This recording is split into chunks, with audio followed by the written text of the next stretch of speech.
Tell them that I need more.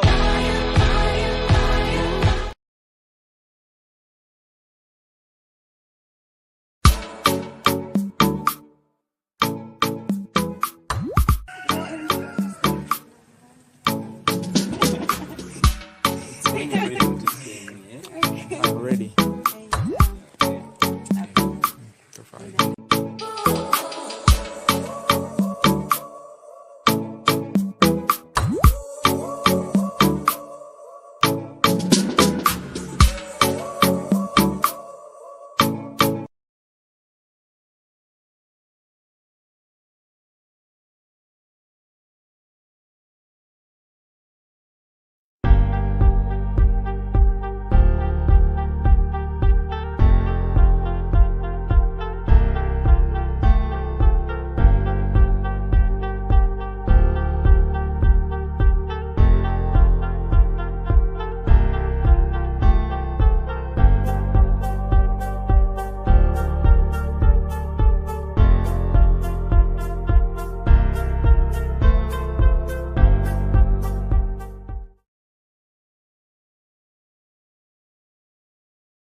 The Rose.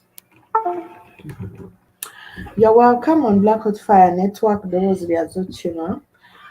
Good evening. It's Africa Maria with my colleague INNOSSETU, broadcasting live from Kampala, Uganda. Today is a Friday. Yeah, 10th of census. May. So I guess today everybody was home. People didn't go for work here in Uganda because we had a census. We still have a census. The counting of the population still going on. So today was like a public holiday. There was no work. Everyone is supposed to be home, so that by the time the census agents come, they should find the people indoors so that they can do their population. Blah, blah. But yeah, so that was it. And the weather today is a little bit good. We didn't see any rain. We didn't see any rain. And so today we have come a little bit earlier because it's still threatening to rain. And whenever it threatens, then our electricity is not always stable.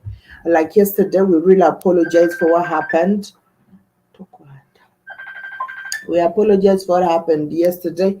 Our lights went off while we were having our live show because we had too much lightning and the clouds were extremely dark, I guess, so heavy, and we had a heavy downpour. So I guess it was because of the rainfall and the lightning. So today the weather is cool, so we expect at least to take this for some good time, and of course, for those who didn't see us, yeah, that's the reason. But we were having our live yesterday. At least we had it. We took it for at least an hour until the electricity went off. But hopefully today we are able. We pray that we are able to take you guys through the 3 hours.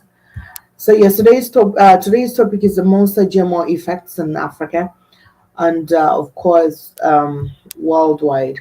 All right. Yesterday we looked at we were discussing about the agricultural sector and the high prices of food in Africa, and we realized that this is not only affecting the Africans, but the entire world. The food prices are hiking, and then we also talked about the fact that food is among the number one necessities. Food is among the things that people spend a lot of money on. And now today we are looking at the most GMO effects in Africa. And Let me first, of course, reply to K. Williams' comment. It says, I'm just stopping by to see if you guys are going to be eaten. Just messing with you. Happy Friday. No, we are not going to eat. We shall not be eaten. Let's starve. No more eating. Is it not so? No more eating. So we shall eat later. We shall cook later when we are done with the show. No more eating because it traumatizes you guys. So we don't want you to be traumatized with our eating. So we shall eat Let me when. hope he's doing But let's hope you're doing good. Okay, well, yeah, and thank you, of course. Thank you for stopping by and saying hi. We hope you're doing fine. All right, so we have realized that the biggest thing that people spend on, or among the things that people are spending money on, is food. All right, and food is something that you can't do away with. All right, you can't do away without food. Sorry, you can't do without food. First of all,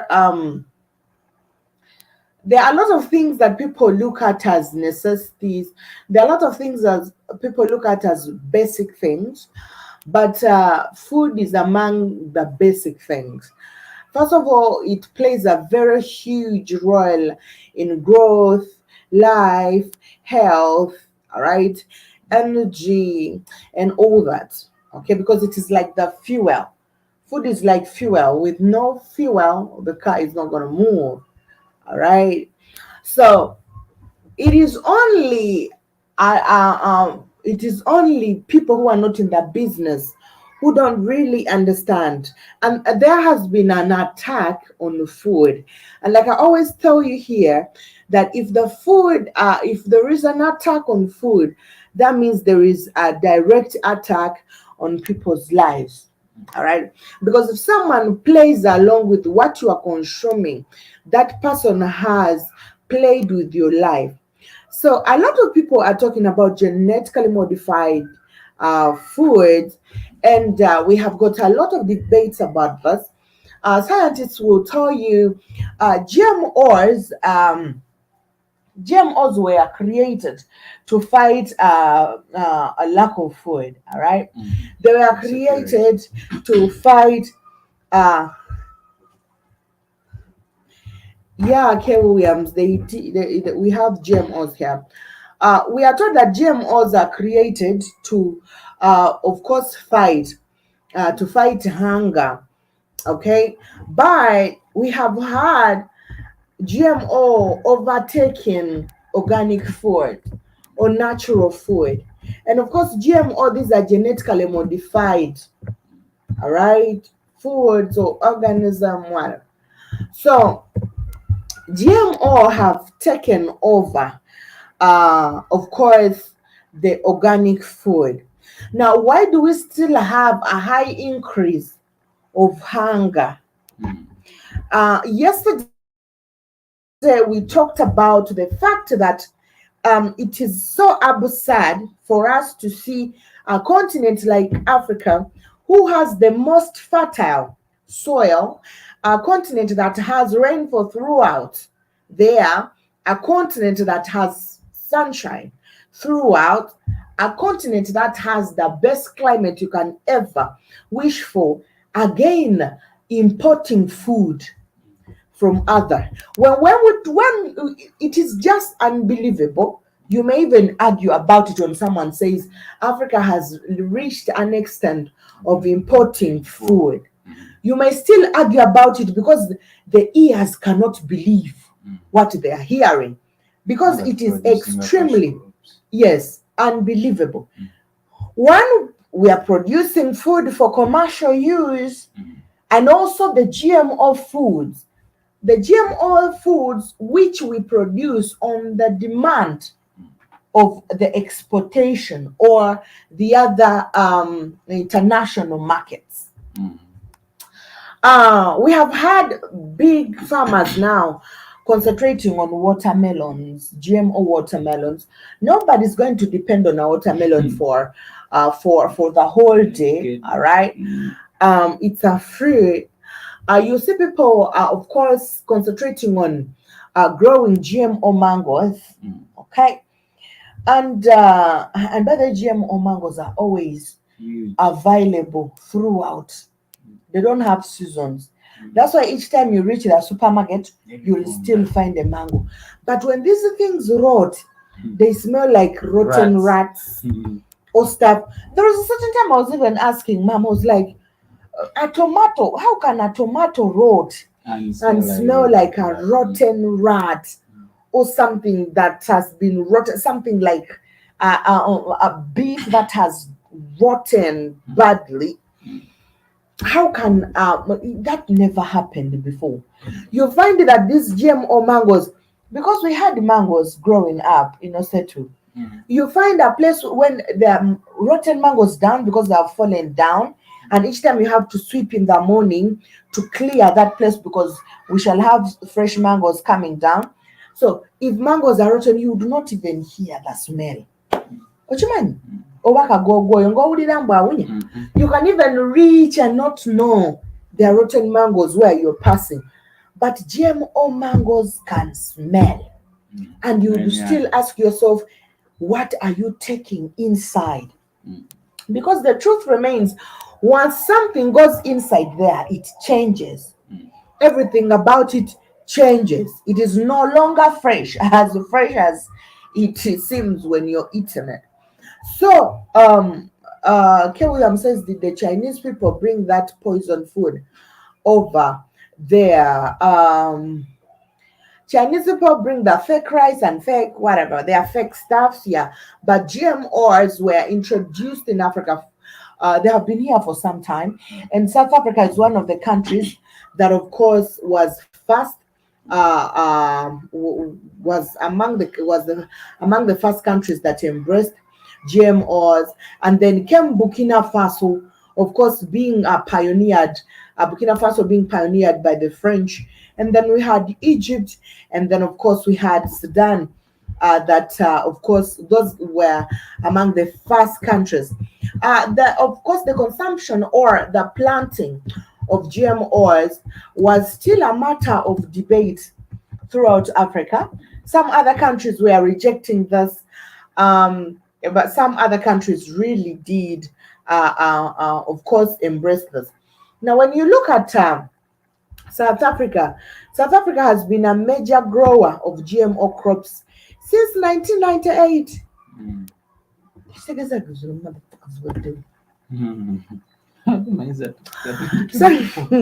since 1998, they were the first country in Africa to farm genetically modified maize. Now, the country introduced the planting of GMO maize in 1996, and it developed its Genetically Modified Organism Act in 1997, which regulates all activities related to GMOs within its borders. And now Burkina Faso started cultivating GMO crops in 2008. Now, although the adoption has been slower compared to South Africa, it represents progress in the use of biotechnology for agriculture. And then Egypt also began cultivating GMO crops in 2008. Now, their adaptation has contributed to addressing agricultural, differences and challenges in their country, because for them they have very much concentrated on the GMO. And then Sudan joined the list by growing GMO cotton. That was in 2012, while its relatively recent development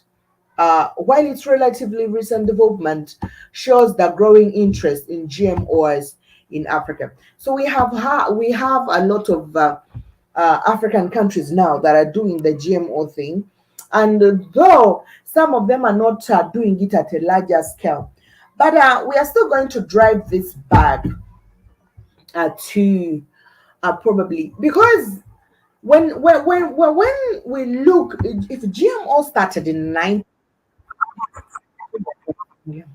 if GMO started in 1998 in South Africa, Yet there is a period where South Africa had no food. Even until now, South Africa still experiences high prices of food. Secondary, I remember there is when they were rioting, they were rioting, robbing food stores and stuff. It was all over social media and the mainstreams.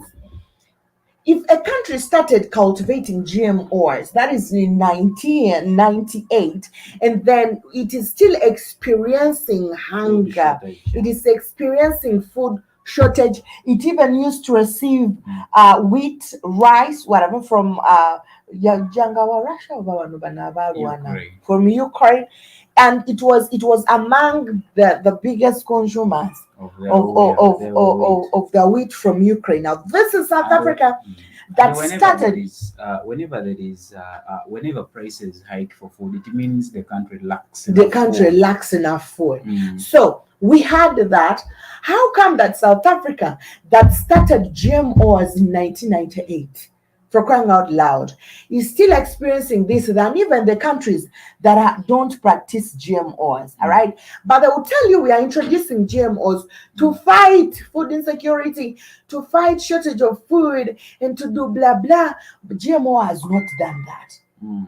GMO has been in existence for some time now, and countries that have been embracing this are still countries that are going hungry without food.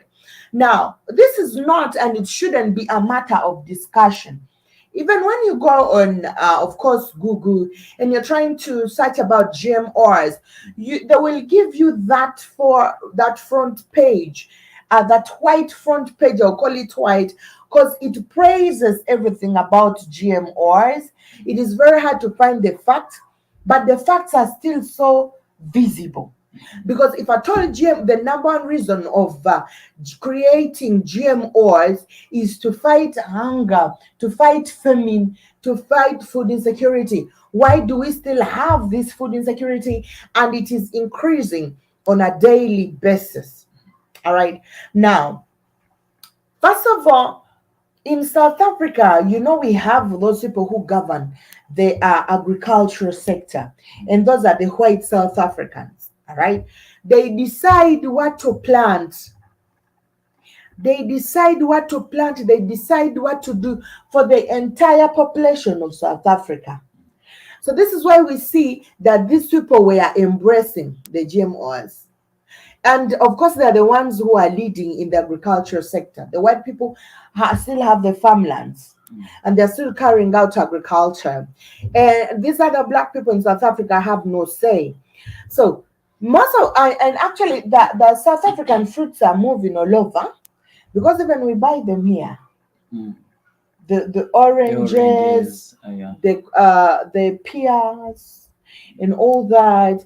So when I went to the village last time, I wanted to buy an orange, and so we went to Kato to the supermarket, and I was feeling thirsty, so I was like, "Let me buy an orange." And Kato was like, "Don't you dare!" I was so extremely proud of my brother.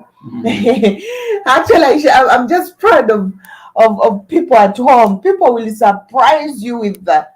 Kato was like, so I was like, I wanted to, but I just touched it because when I reached the fridge, I found there were only GM or oranges. But I wanted to eat an orange. So, I reached and I was touching it. So I wanted to say something. He just said, "Don't dare eat that thing. Do you know those are GMOs?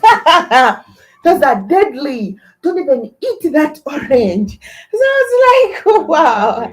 I have to get back to work. Take care, people. Thank you, Kel Williams. Take care, too. Thank you for, of course, dropping by. So I was like, wow. So he was like trying to preach. That is my own brother. He's the one who follows me, by the way. So he was. I said, "Yeah, I hear you," but I was excited for the fact that he knew eating that wasn't healthy. So anyway, that was just about what happened, and now we have those fruits because that was an orange fruit from South Africa. Mm. Uh, we have a lot of fruits that are coming in. Yeah, we have a lot of fruits that are coming in. We have grapes. We have, of course, these other usual. Ejirwa. Ejirwa. Those ones that have purple, pink fruits. Babeera bagi cross breedings. Ne GMO tebanansigo. They are not sweet. Ekyo baba They normally have 2 to 1 seeds because omucungwa gubeeramu ga 16 seeds. Kati eno teriimu muli temuli ate bino naye biri biba na binene nnyo baba nene bino eno kale kati bimu babikola saka babitanga tutya bw'otema ekintu nga nsi kirala ne waggulu n'okisibako ne kikula nga kyekudde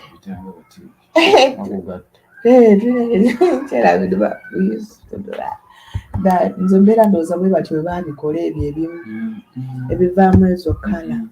Like there is no fruit that can be combined to make those colors unless when it is a GMO.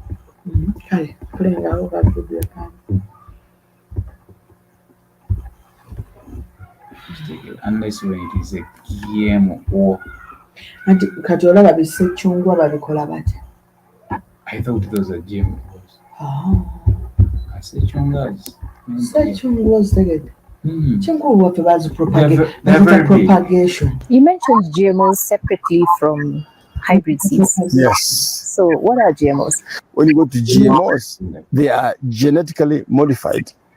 That the word itself says it. They are actually man-made seeds, where they are for plant origin, where using technology, lab technology, seeds of different varieties, sometimes plant and animals, are mixed together to achieve certain desired traits in the lab and then released to the market to then grow within other natural habitats. And the science is showing clearly that they have horrendous negative effects, both to the soil, to the other plant kingdom, if they are plants, and to those of us who consume them, they have been associated with cancers again. So when you combine them, you combine the GMO plants or seeds with glyphosate, which they require to grow, because some of those GMOs are designed specifically, listen to this, not to die from glyphosate. Yes. That's very strange. Yes. In other words, if you pour glyphosate on seeds or plants that are not GMO, they will die. But if you pour glyphosate or spray glyphosate on seeds that are GMO, they'll just shit the glyphosate and continue growing. It's terrifying. So clearly, this is a monster kind of plants, and you're expected to eat them as a meal. And you're supposed to be normal out of that abnormal encounter. And quite frankly, on a serious note, we are seeing that correlation right now in the US. The US is GMO country. Brazil is GMO country. South Africa is GMO country. What do they have in common with COVID-19? They have much higher cases of COVID-19. Where there is GMO, there's glyphosate, almost always. 80% of the global market or supply of GMOs are what they call herbicide tolerant. They are designed to use glyphosate. And listen to this, use more glyphosate. So those who produce glyphosate are making more money. And unfortunately, listen to this again. The companies that own the patents for GMOs are the same companies that hold the patents for glyphosate. So they make money from the poison that is the agrochemical, and they make more money from the seeds that are poison. And they feed you with that, they make you sick, you get diabetes or cancer, and then their friends in the pharmaceutical industry make more money from you until you finally die. Then is that really fair? Generation. Then you go into the next generation. That's terrible. In fact, now that you mentioned about this next generation, the latest research coming published in Nature, which is a world top recognized magazine, has shown that glyphosate, this is how evil this molecule is. This molecule of Roundup does not just affect you and me right now. They affect you and me to a third and fourth generation of offsprings. But they damage DNA such that these the toxins from glyphosate affect your DNA, get stored in your DNA, passed on to your third generation, the middle manifest. But from hybrid seeds. Yes. So what are GMOs? When you go to GMOs, they are genetically modified. That the word itself says it. They are actually man-made seeds, where they are for plant origin, where using technology, lab technology, seeds of different varieties, sometimes plant and animals, are mixed together to achieve certain desired traits in the lab and then released to the market to then grow within other natural habitats. And the science is showing clearly that they have horrendous negative effects, both to the soil, to the other plant kingdom, if they are plants, and to those of us who consume them, they have been associated with cancers again. So when you combine them, you combine the GMO plants or seeds with glyphosate, which they require to grow, because some of those GMOs are designed specifically, listen to this, not to die from mixed together to achieve certain desired traits in the lab and then released to the market to then, like the word itself says it, they are actually man-made seeds, where they are for plant origin, where using technology, lab technology, seeds of different varieties, sometimes plant and animals, are mixed together to achieve certain desired traits in the lab and then released to the market to then grow within other natural habitats. And the science is showing clearly that they have horrendous negative effects, both to the soil, to the other plant kingdom, if they are plants, and to those of us who consume them, they have been associated with cancers again. So when you combine them, you combine the GMO plants or seeds with glyphosate, which they require to grow, because some of those GMOs are designed specifically, listen to this, not to die from glyphosate. Yes. That's very strange. Yes. In other words, if you pour glyphosate on seeds or plants that are not GMO, they will die. But if you pour glyphosate or spray glyphosate on seeds that are GMO, they'll just shake the glyphosate and continue growing. That's terrifying. So clearly, this is a monster kind of plants, and you're expected to eat them as a meal. And you're supposed to be normal out of that abnormal encounter. And quite frankly, on a serious note, we are seeing that correlation right now in the US. The US is GMO country. Brazil is GMO country. South Africa is GMO country. What do they have in common with COVID-19? They have much higher cases of COVID-19. Where there is GMO, there's glyphosate, almost always. 80% of the global market or supply of GMOs are what they call herbicide tolerant. They are designed to use glyphosate. And listen to this, use more glyphosate. So those who produce glyphosate are making more money. And unfortunately, listen to this again. The companies that own the patents for GMOs are the same companies that hold the patents for glyphosate. So they make money from the poison that is the agrochemical, and they make more money from the seeds that are poisoned, and they feed you with that. They make you sick, you get diabetes or cancer, and then their friends in the pharmaceutical industry make more money from you until you finally die. Then is that really fair? Generation. Then you go into the next generation. That's terrible. In fact, now that you mentioned about this next generation, the latest research published in Nature, which is a world top recognized magazine, has shown that glyphosate, this is how evil this molecule is. This molecule of Roundup does not just affect you and me right now. They affect you and me to a third and fourth generation of offsprings. But they damage DNA such that this thing comes, the toxins from glyphosate affect your DNA, get stored in your DNA, passed on to your first generation, the middle manifest, but the second, third, and fourth generation of your offspring will suffer from malformations, from cancers, and from the damages of DNA that they inherited from their grandmother or grandfather. This is published science. So this is a very, very evil molecule that actually affects even future generations, to the extent that the predictions of the fourth generation, from a reproductive point of view, will not be productive, will be sterile. Because it's among other areas, it also affects the reproductive ability of human beings. So this is not just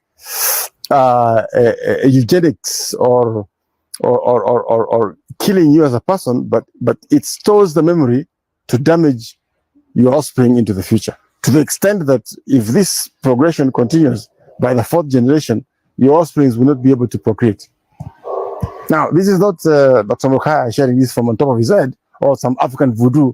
This is published in Nature, one of the top magazines globally. That is mind-boggling, even for me as a physician, as a public health specialist. It's mind-boggling that kind of product can still be allowed to be in the market. And of course, to tell you how serious it is, in the US already, the sperm count for the males is already less than 50%. In some areas is up to less than 25%. Same with Europe, all those areas where they've been using this glyphosate for many years. So if we as Africans allow it to come here, it's not even a facility control agent. It's an existential threat for humanity to become non-existent. And it's not only doing this to human beings. Listen to this. Doing the same with animals. Mm-hmm. Doing the same with the soil. Mm-hmm. There is an existential threat to the ecosystem from this one agrochemical.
To give you the 411 on GMOs. GMO stands for genetically modified organism, a term that is broadly used to describe a plant, animal, insect, bacteria, virus, whose genetic material has been manipulated to achieve a desired trait that could not normally occur in nature. The most common types of GMOs are cash crops, like corn, soybeans, sugar beets, canola, and cotton. These crops have been genetically manipulated to withstand synthetic pesticides so that more of that synthetic pesticide can be applied to them. GMOs are everywhere, but the impact of GMOs goes well beyond the grocery store shelf. With the rise in GMOs also comes a rise in synthetic pesticide use. Cumulative and chronic pesticide exposure has been linked to numerous health problems throughout all stages of life. Today, over 90% of the US population has detectable levels of pesticides in their blood and urine. Synthetic pesticides on our crops also harm pollinators like butterflies, ladybugs, and bees. Why should we care about these insects? Because over 75% of the world's food crops rely on these pollinators. Since the introduction of GMOs, the seed industry has been rapidly consolidating, with only 4 corporations controlling 60% of the market. This concentration negatively impacts our economy and the financial well-being of farmers who have very limited options on who they can buy seeds from. If you want to avoid GMOs, here's how.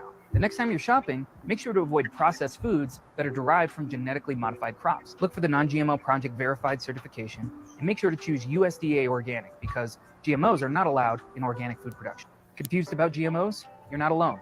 I'm Justin, nutritional health coach at Natural Grocers, and I'm here to give you the 411 on GMOs. GMO stands for genetically modified organism, a term that is broadly used to describe a plant, animal, insect, bacteria, virus, whose genetic material has been manipulated to achieve a desired trait that could not normally occur in nature. The most common types of GMOs are cash crops, like corn, soybeans, sugar beets, canola, and cotton. These crops have been genetically manipulated to withstand synthetic pesticides so that more of that synthetic pesticide can be applied to them. GMOs are everywhere, but the impact of GMOs goes well beyond the grocery store shelf. With the rise in GMOs also comes a rise in synthetic pesticide use. Cumulative and chronic pesticide exposure has been linked to numerous health problems throughout all stages of life. Today, over 90% of the US population has detectable levels of pesticides in their blood and urine. Synthetic pesticides on our crops also harm pollinators like butterflies, ladybugs, and bees. Why should we care about these insects? Because over 75% of the world's food crops rely on these pollinators. Since the introduction of GMOs, the seed industry has been rapidly consolidating, with only 4 corporations controlling 60% of the market. This concentration negatively impacts our economy and the financial well-being of farmers who have very limited options on who they can buy seeds from. If you want to avoid GMOs, here's how. The next time you're shopping, make sure to avoid processed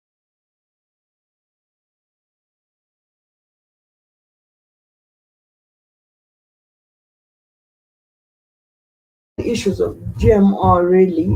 First of all, before the GMOs, Africans had a way that they would, of course, um,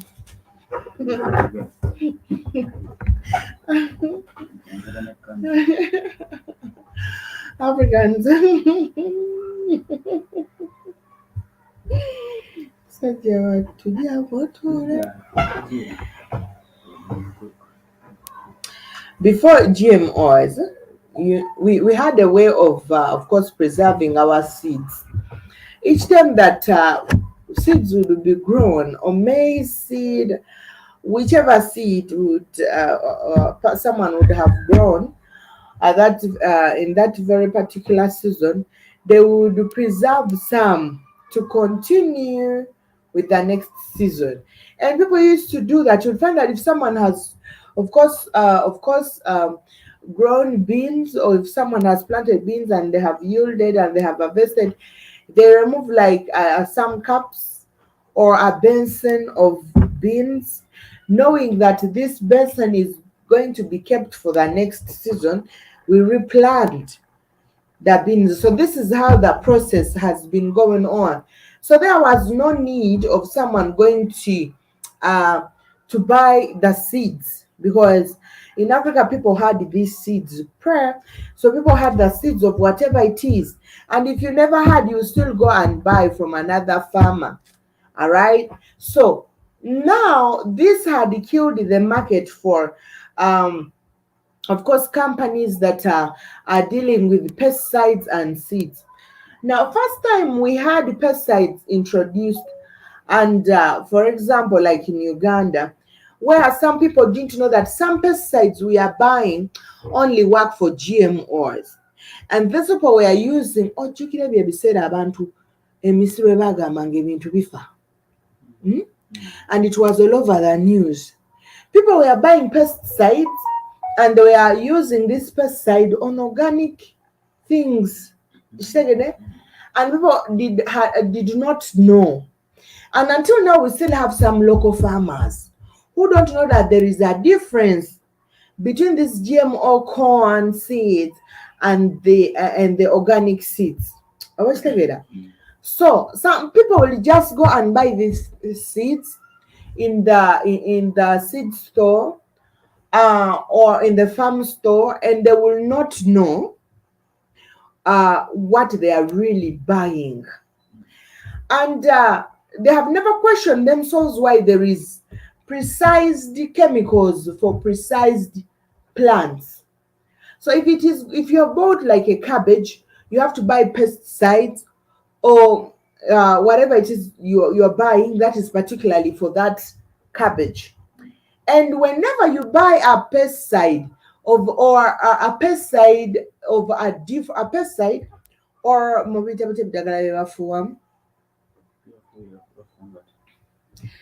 buying 24 bichi 240 that weed master. I usually see my aunt in Labutunda. So whenever you buy those things and you use them in the farm, the only thing they leave, if it was for the cabbage, they will only leave the cabbage, but the rest of the things will all dry up. Whether it is greens or dodo or wabichi, they will all dry up. And the next time you are trying to plant something else, etali cabbage, because the chemicals inside there, or the chemicals that or the chemicals that have entered in that soil, do not support any other living organism from growing. From the other video we saw, there is a chemical. Katugame, I'm sorry, but I feel like GMOs are like cannibals.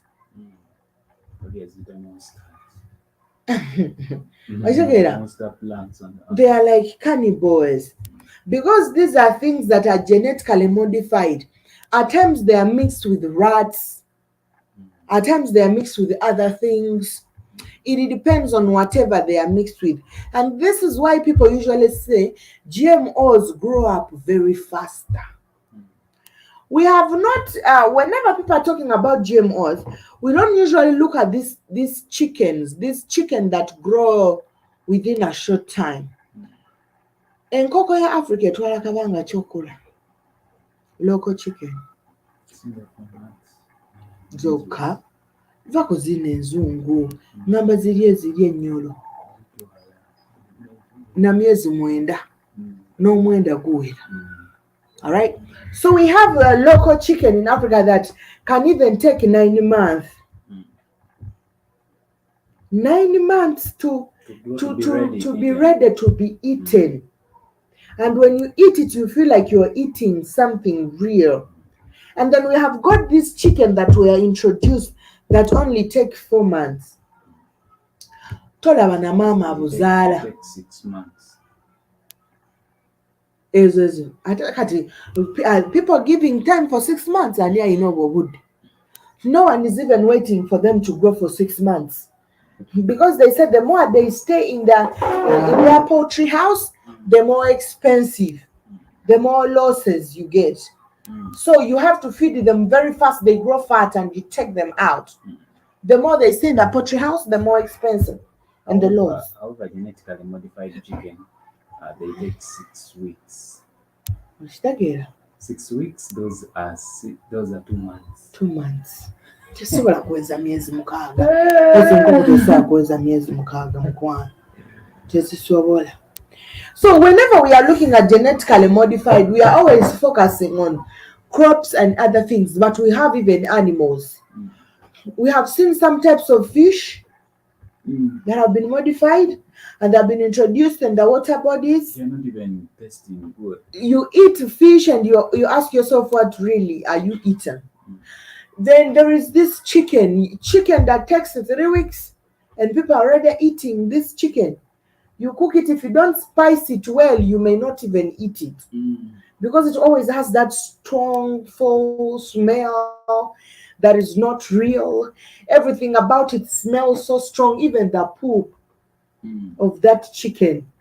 You will not know this is chicken poop. And by the way, those young chicken, actually chickens are young. The chickens, like for broilers, when they are still young and you keep them somewhere, izogamba enkuba yatonye mu kiyungu. Ziba zitonya. Puupo oli abeera. So we have had all this, and I think, as people say, this was created to fight hunger, and of course to fight famine and all that. It has actually not done anything. We are still seeing the increase, because first of all, I think they should say they decided to introduce this for economical purposes, because most of the people that are growing these things are growing it for of course trade. Other people are. You cannot plant that thing for home consumption. You cannot rear those chicken for home consumption, because first of all, they are very delicate to be taken care of. They are not like our local chicken. In the morning you just open the door or remove your fold or whatever system that you are using to rear them, and they go and they come back and enjoy. If at all, maybe you throw a little bit of corn around, some water for them to march through the last time and enter their houses, but they feed themselves. And then with these other things also comes the diseases.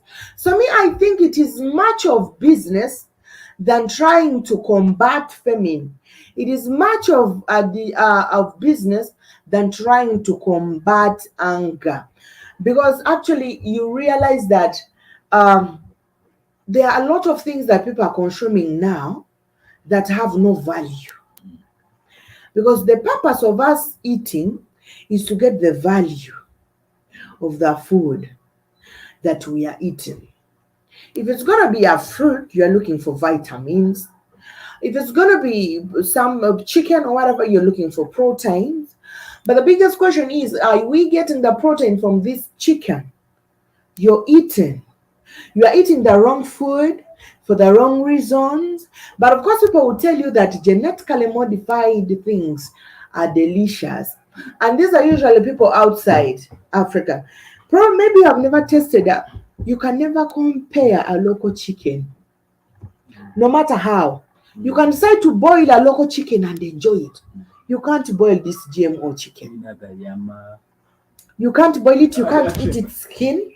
And usually when people are eating, when people are cooking it, those people who eat a lot of it, most of the time, they remove the what? The skin. Osanga babi jako. The skin is extremely fatty, so tasteless with the And actually, due to the fact that these things are very big, they have influenced. They have influenced families to, of course, today we see that chicken hens, chicken meat is sold as beef meat. They cut for, if you want a kilo, they give you a kilo. Mumiro, Murokonyi.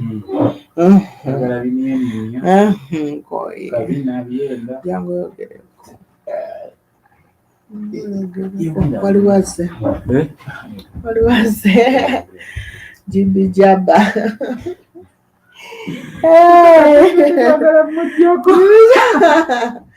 Jimmy Jabba, I hope you are doing good. You're welcome on our live. So you will find, you can eat a local chicken and boil it, put in every spice you want, season it. You can even just cut it. You can slaughter cut whichever parts or however you want. Put it in a pot, pour the seasoning there, put the onions, put the tomatoes, and put the salt and cover. And for me, and with some water, and it boils, and you will eat it. If you put some garlic, and you will not feel, even if you don't put garlic, by the way, in a local chicken, you cannot eat this chicken that without putting garlic. You can even throw up. And at times I wonder, there are things I don't eat in people's houses, because at times someone might even think different If you about cut you. in Wojisala, like that, that smell Does remains it in your remains hand. in your hand until you wash with some detergents and all that? It still has that strong smell. And if you find that someone who doesn't know how to cook, you can't even eat that chicken. All right. So when we look at most of these things, first of all, and the funniest thing, Africans adapt to these kind of things that even don't suit them. You find that people are someone is rearing those genetically modified chicken, and they are going through a lot. They are VIP. And the funniest thing, they are supposed to eat like they eat like humans. Mm. They eat like humans. You have to get some carbohydrates, and that's they usually get that from the corn. Yeah, and they'll have to mix silver fish. That's protein part of it, and to make it grow. But at the end of the day, this protein that it's consuming, you're not going to find it as a person if you are to eat that thing. Now, I think food and They are consuming food, cannibals, even as they are cannibals. Yeah, you'll find the other one is eating another. They bite each other. They eat each other. Another to the point that they will even kill because they have the other. They were modified with something else that probably enjoys blood because chicken is not known for eating blood. So I think we have lost the value or the purpose of eating. And the only purpose people are eating nowadays is to get satisfied. And this is why we have, by the way, I've been listening to the other video where they said that the sperm count of American men has reduced because America is a country that is known for GMOs. America, Brazil, South Africa, these countries are known for GMOs. And the research has it that the sperm count of American men has reduced. That means there is a certain time where American men, whether they want it or not, they may not even be able to father children. Because GMO may not affect you now, but yes, it may affect your sperm count, but GMO affects like 3 generations, 3 to 5 generations, 3 to 5 generations. So if I'm someone who has been consuming these GMOs for apparently a very extremely long time or all the time without cleansing and all that, GMO plays or distorts the genetics or the genes of someone. So that means my grandchildren are going to be affected by the GMOs that I'm consuming. Their genetics are going to be definitely changed, and their grandchildren and others for apparently like 5 generations. All of them will be affected by a mistake that their by the mistakes that I've done as their great grandparent at that time. All right. So this is something GMOs, now people are not talking about it because GMOs affects a long time. And given of what is going on, it is hard for people to know that we are experiencing this because of GMOs. All right. Jim Jabba says tight jeans can keep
tuliramu kabesango 5 ekyokumugongo ekyo nasituliramu bondi nemenyeka ekifuba nga abaana banene ekifuba oba basobola yadduze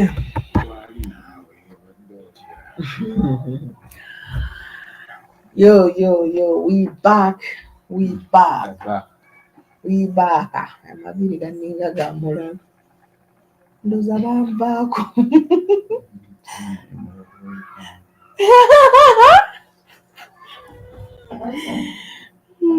yogerako jibja bana abadde tannakulaba yogerako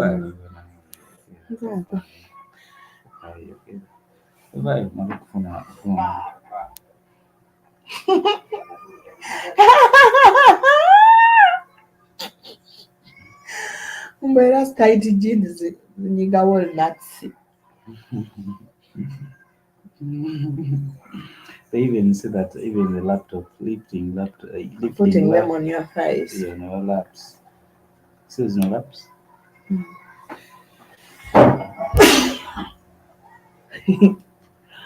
Hazo samazi.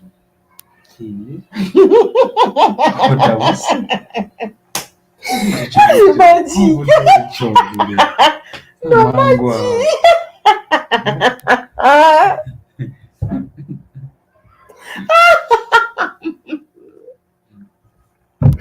I meant it so I meant him no so maji. Ay. Jambo za Yesu mbukina kazi jana. Tell a big deal for.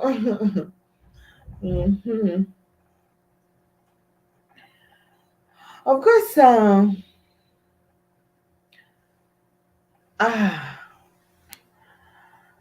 we know that a lot of people in Africa actually are up against the GMOs. And the funniest thing is that many European consumers prefer to avoid GMOs because the majority of African trading partners stick to traditional crop varieties. Because people were promised that if they grow GMOs, they will earn from it. But again, we have realized that a lot of European consumers prefer to avoid GMOs. These very GMOs that Africans are growing is still being circulated all over. This is why we have GMO fruits, GMOs, plants, corns, and whatever, moving from South Africa to countries like Uganda and other places. All right. And they have designed this particularly for, of course, for the Africans.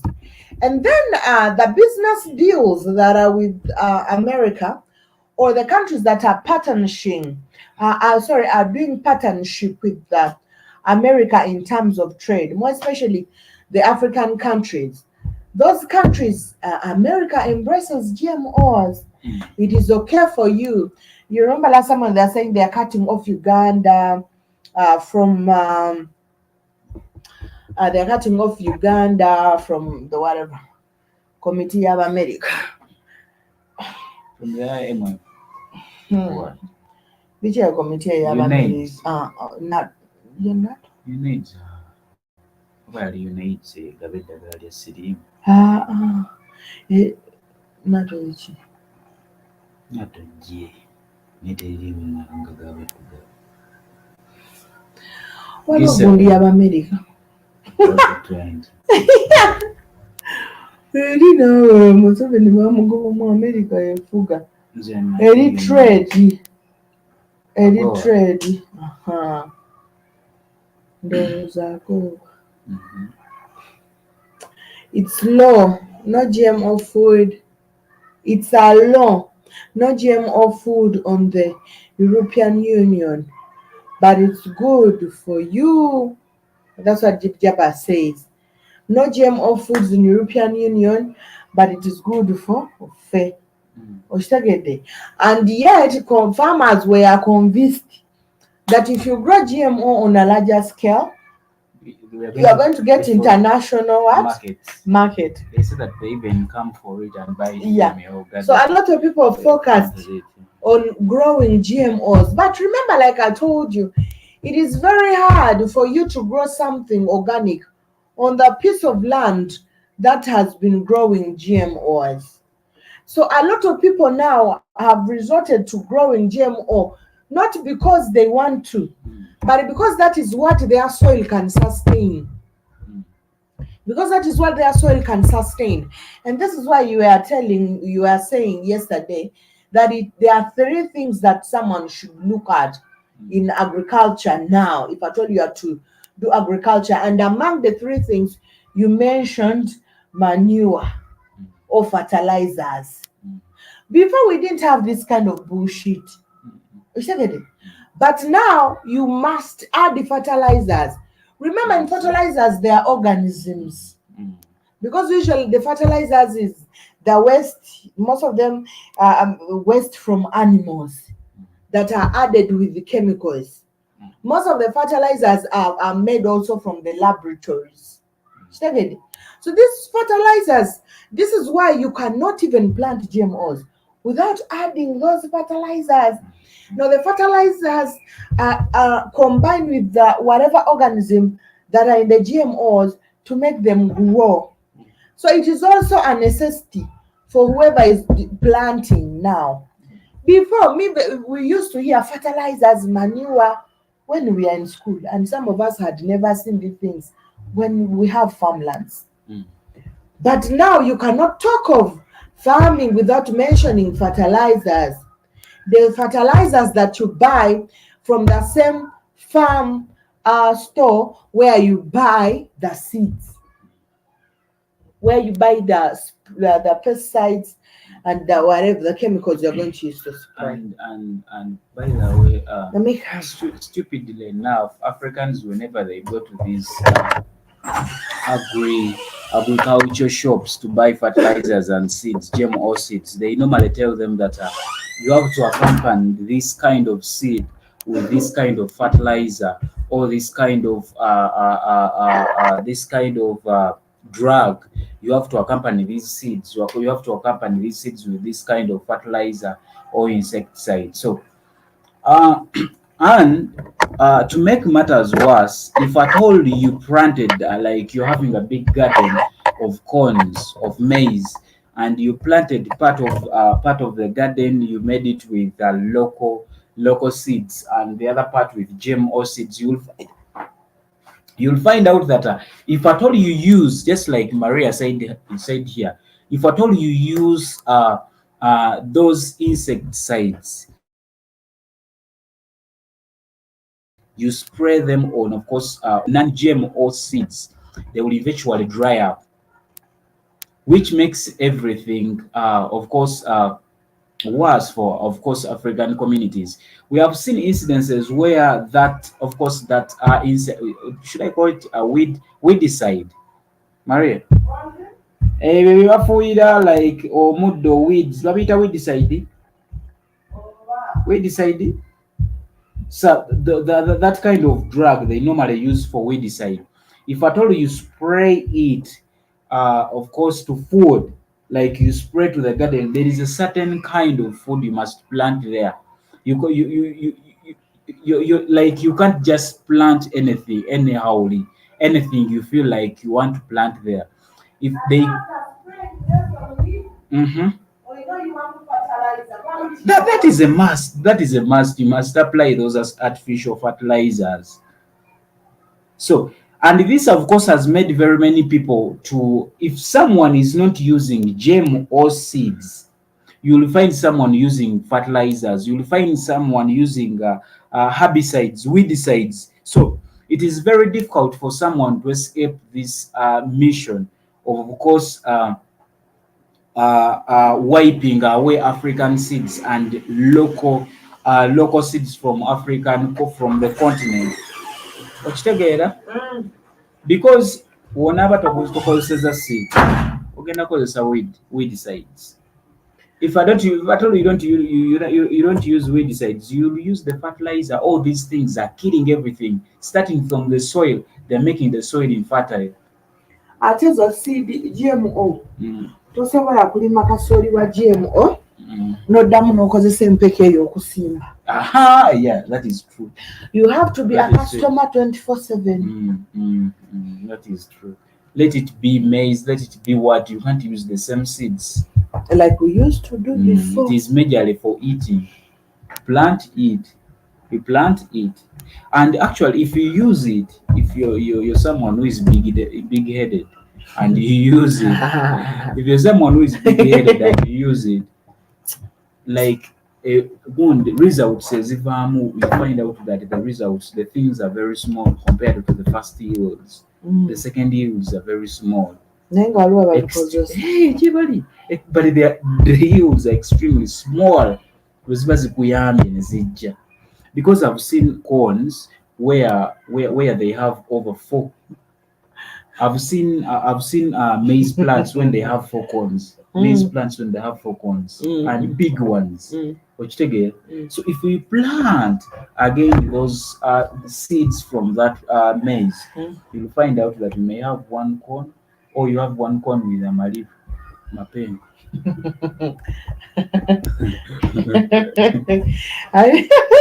Jim Jabba's dropped a comment.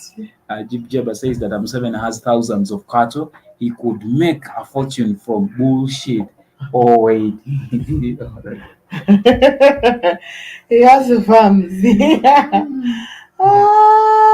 And I don't think he has those GMO cattle. He doesn't have GMO. I He don't has know. logos. He has locals. Ngolida uncle. Yogera tokowa. Njaga kunyonda kaikire sigarodde. Wali eri kaduuka akakali opposite. Ngende? Yeah. Ngenda kwogerayo? Genda ogenda nze nzijjako.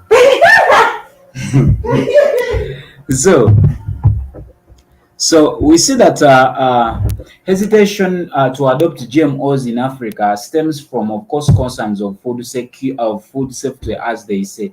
But we see that ethics, environmental risks, loss of biodiversity, and lack of regulations has made these things to be something that is terrible.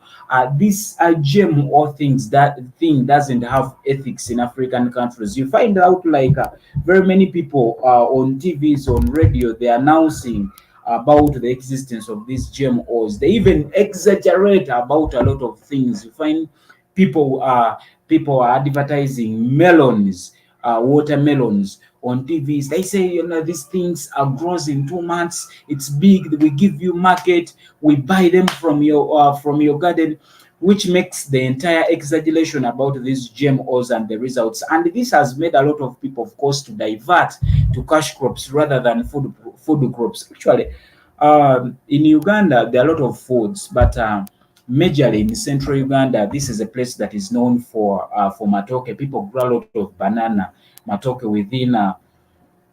within the central part of Uganda. I've seen GMO matoke. I've seen GMO matoke where you just plant a seed. You just plant a seed and it grows, and they have the bunch is very big. Let me try to look out this long. Try to look out this picture, but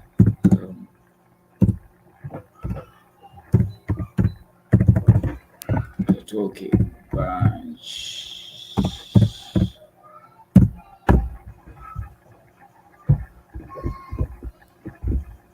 Look at this and I see. I'm not seeing GMO, but there are those long matoke. You find something that is 2 meters wide. It is 2 meters wide. I'm seeing it here, but there are those long long matokes. But due to the fact that, like I said, there are no ethics and guidelines and regulations in different, of course, countries about these GMOs and their effects on animals, soil, and of course, the people, because a lot of people have of course got a lot of cancers from these GMOs, because very many people in of course urban centers, they find themselves prey to these GMO products that are being sold, because they want fast things, they want nice things and big things, because these GMOs starting from animals, they grow fast, they are big, they are looking good compared to these local kind of seeds and of course yields. But the difference comes with the taste. There is there is a video I watched. Never seen matoke. It's a type of banana. Oh, it's a type of banana. Yeah, matoke is a type of banana. Matoke is the wait, Jibjaba, you have never seen matoke? Hi, you have never seen matoke? I've been seeing some photos here of matoke. Hey, in Central Uganda, we eat a lot of matoke, and actually, this is how how matoke food looks like. Let me try to share here a picture for matoke. How matoke looks like. Jibjaba, you have never seen matoke? You have never even eaten cooked matoke? You just eat banana. Looks like that. That is cooked matoke. Nah, brother. But that is cooked matoke. That is how it looks like. That is how cooked matoke looks like. The matoke I'm talking about. Yeah, it's a type of banana, by the way. It's a type of banana. It is cooked and of course eaten. Most in central Uganda, that is our staple food. In central Uganda, we eat matokes. Eat matoke so much. This is how it looks like. This is how it looks like. For eating, this is for eating. For eating, this is how it looks. Cool. I know banana and plantains. Oh, oh, oh. That is so. Jib, I've never seen that thing before. Haven't you ever seen that thing before? Yeah, that is the matoke. I'm talking about plantain. I also eat plantain, but I have a variety. I have those small kind of bananas. They are very small. Then even the plantain. Yeah, that is that is it. That is it. So we see that uh, Africa of course, exports larger number of agricultural foods to European nations, and many European consumers uh, prefer to, of course, to avoid the GMOs because of this. The majority of African trading partners stick to traditional crop varieties, because when you export, I've seen a lot of people. If you export Ojimani, if you export GMO products or seeds or even food on international markets, they will tell you that it doesn't have value. It is not of quality. They want local kind of foods, and a lot of African countries, they are continuing to export these kinds of food to, of course, international markets, because European nations, they don't want to be, of course, culprits of GMOs among their own people in their countries. So we see that GMOs are still relatively a new concept in very many African communities and countries. However, South Africa, Burkina Faso, Sudan, and of course even Uganda, Kenya, they are using GMOs, but to smaller extent. However, we see a lot of people use this. They use it illegally. Okitegeera? Illegally. So This, of course, may create a risk of long-term environmental damages, such as infertile land that we are seeing today. Because if you plant this kind of seeds somewhere, remember you have to spray them when they are growing up in different stages. Have you ever grown GMO maize?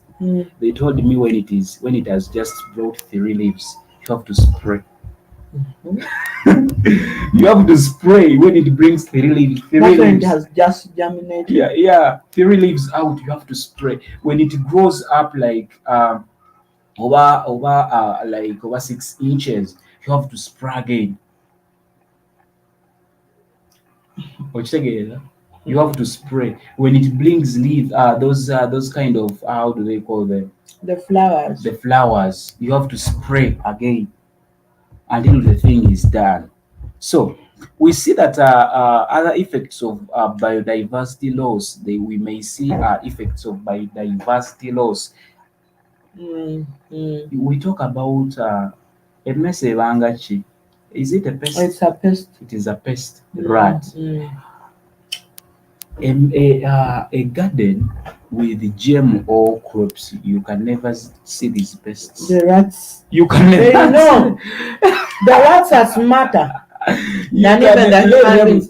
Because these pests that we had can never eat the GMOs. They run away from it. Let them be squirrels. No squirrels, termites, whatever. They don't feed. Even the monkeys, they don't feed on these things. All right? They don't feed on those things because they know. You know those kind of animals that have a sense of smell. They will know this thing is not right for consumption. And that's why they used to say that whenever people were looking for herbs, they would move following these domestic animals in the wilderness. So each thing they eat, they pick. Each thing they eat, they pick. Because animals know even how to treat themselves. So if at all the squirrels, the rats, everything are running from a farm that has GMOs, and stupidly, people who think they are smarter are consuming this deliberately. Whenever these people are selling out these things, they will assure you will never see pests.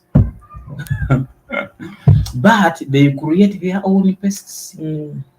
Together. They create their own pests, they create their own bacteria that of course enter in the soil. You can never even find the earthworms in this kind of soil, in this kind of garden that has GMOs. But apparently GMO kills everything that is organic. It kills everything that is natural.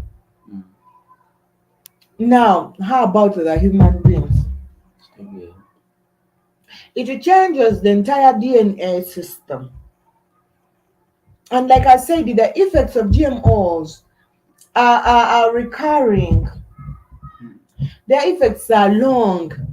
It takes you to like a 5th generation, when your 5th generation is still experiencing the impact of what you consumed, of the GMOs you consumed years ago. Your 5th generation will be a great grandparent, and their children are actually experiencing or paying for your ignorance at that time. And I think we are about even to see high increase of imbalanced hormone, people. We are about to see a lot of homosexuals. You see your child is gay, he's white, because of the DNA. Your DNA has been tampered with. You're about to see people falling in love with animals, because deep in you there is that DNA that was genetically made, and you ate that through these foods. And actually, there is little information out there that talks about GMOs. And even if you decide to Google, I was talking about ethics, the guidelines, the regulations about this kind of and how to use them, by the way. Mm, They just bring these kind of products on the market for people to buy together, but there are no regulations. I've not seen regulations apart from if you're buying these kind of products, you buy them from the shop, agricultural shops. They will just tell you that you have to accompany it with this fertilizer. You have to do it with, but there are no regulations. Like don't plant it in this because they also don't nabo tebamanyi. They don't know how these things are done and how they are regulated. Okitegeera? Oh, they know that it grows in 2 months. It grows fast. It is bigger. They will never tell you about the taste. Uh, I was watching a certain video about Museveni, President Museveni. He was like, he went to UK for, some time back. They gave him a pineapple. They bought for him a pineapple from the supermarket, and it was tasting like there is a certain drug. There is a certain drug he talked about. that smell. That is the kind of smell it was smelling. Even the taste was so. It was like for me, whenever I go to Europe, I go with my food because everything you have here tastes bad. He said I went to USK, the same thing. The taste for the pineapple was the same because he's a person who likes pineapples. By He loves the fruits there. So And pineapple has, if I'm cutting a pineapple here, someone even outside will know someone has cut. So that's strong a Ugandan pineapple. That's strong scent a Ugandan pineapple. If vans of pineapple pass you here from a van, you know there is a van that is carrying pineapples.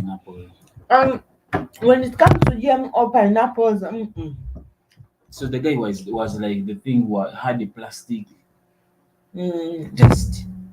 So he said, for me, I travel with my food from Africa. So that is it. there is a lot. By the way, Ajib Jabba said that he doesn't know Matoke. Oh, Yeah, Walinka.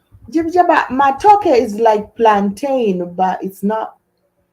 It's Never seen matoke. Matoke.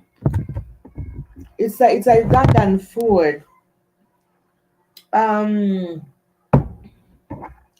It's a Ugandan food. It's like plantain, but it's not small. Plantains are not usually huge. They are long. They are longer than matoke. Matoke is not eaten as matoke ripens and looks like a yellow banana, but it's not eaten when ripe. When it's ripe, it's not eaten when it's ripe because it's not sweet. It's not. Though it has that sweetness, but it's not as sweet as the yellow bananas. Yeah. So matoke. Give me said it's. Don't.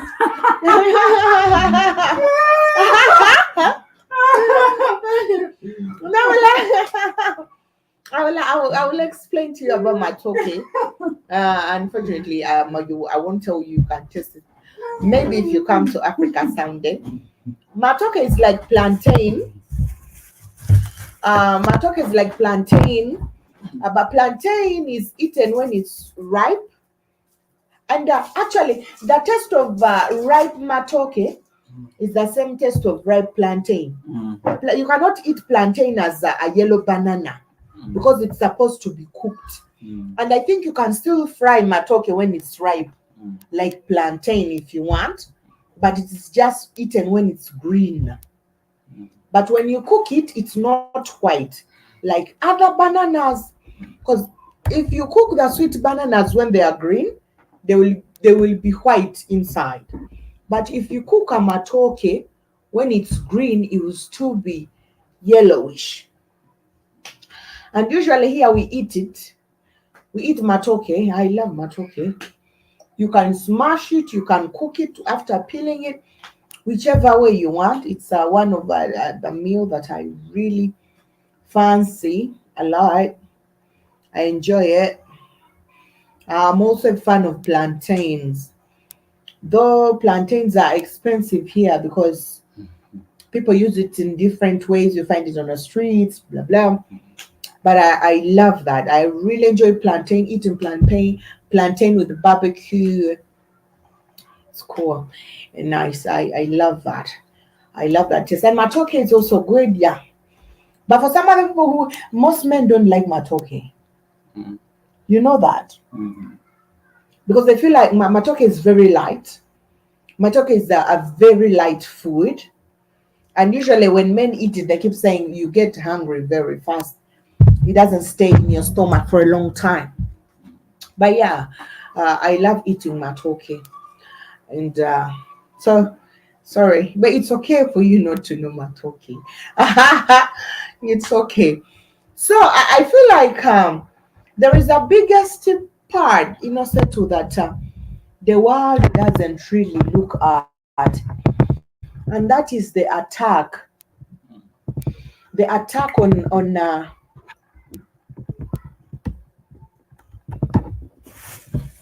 yellow banana. The Ineo Gold is a hybrid grown for production and the sweetest. I used to work producing my youth. You have the real thing. Yeah, we have bogoya. Mm. I know See, you may banana, you plantain. plantain gonja.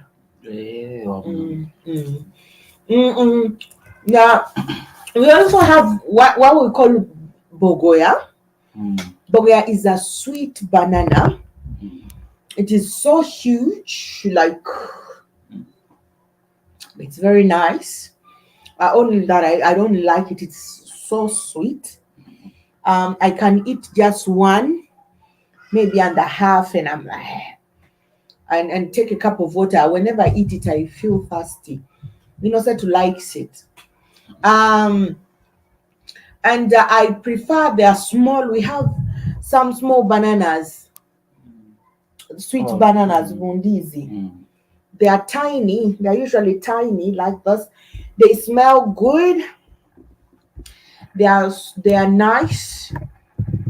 So I can eat like a cluster of those small ones. So they are my favorite. Yeah, the pictures are over there.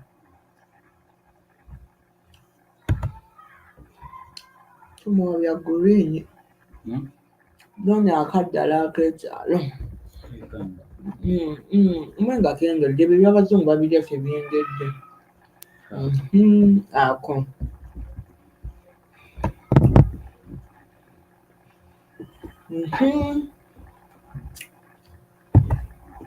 Well, Bw'oli bulala mukono. agenda akantu kadde kantuze naawe mu kifo ky'okungamba solo ogamba ndibula. Mbadde mind.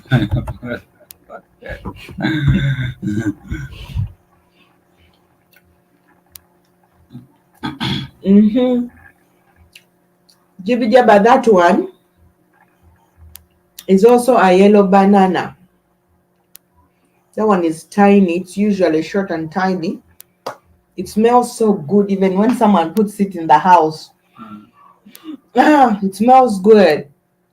I prefer that one to the other mlage bogoya. So this one I'm going to show you.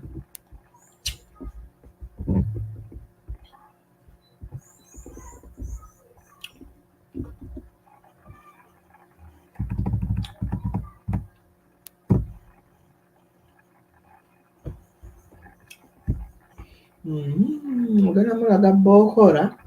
Ogyo bokora wandiikamu ekigambo bogoya. Nteekamu nkugambye abo banana zaabwe zeezo. Zino babulya na bwa green bwe wandiika bogoya. Okitegeera?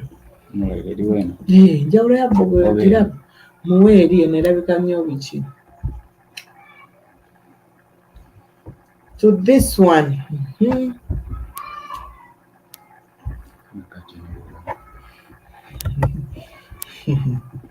Chiquito. Long and thin. There is that one. I guess that one is the one you are calling Chiquito.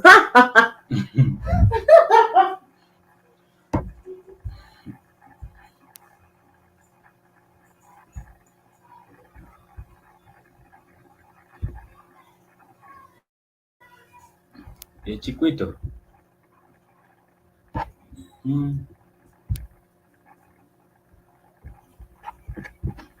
Yeah, I guess that's the one Jibjaba is calling chiquito. I don't prefer that chiquito. Yeah, I don't know if it's chiquito, but that one. Chiquito. What are you gonna go? We call it bogoya here. I can eat one, and I'm.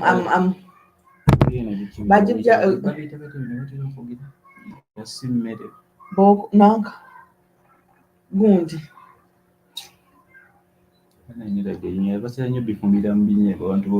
Fufu. Gundi. Chivuvu. Bivaloni chivuvu. Gali gabanga matooke. Musa. Bivaloni musa. Kinene bashi. Kinene kibanga bugoya. Gundi. Nebiba n'amasanda mangi. Fonna embeera bidde. Embeera bidde abantu b'omu kyalo no babirya nnyo. Babiteekamu biba byeru. Bibaamu amasanda. Buba bukaluba.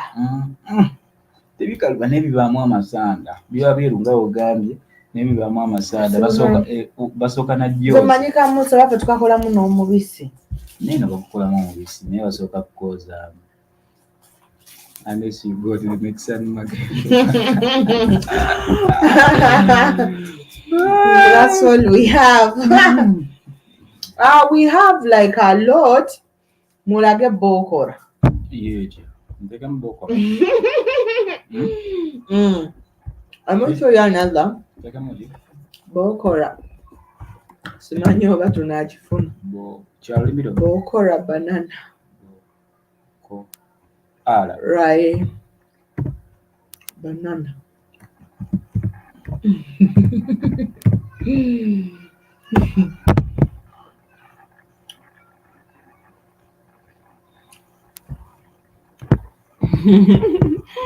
I'm not seeing the bokora.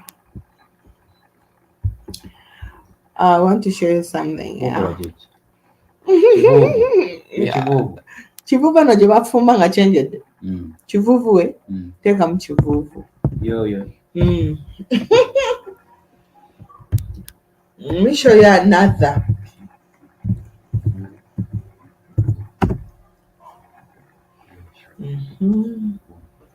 That one no nyakirabiko bulungi.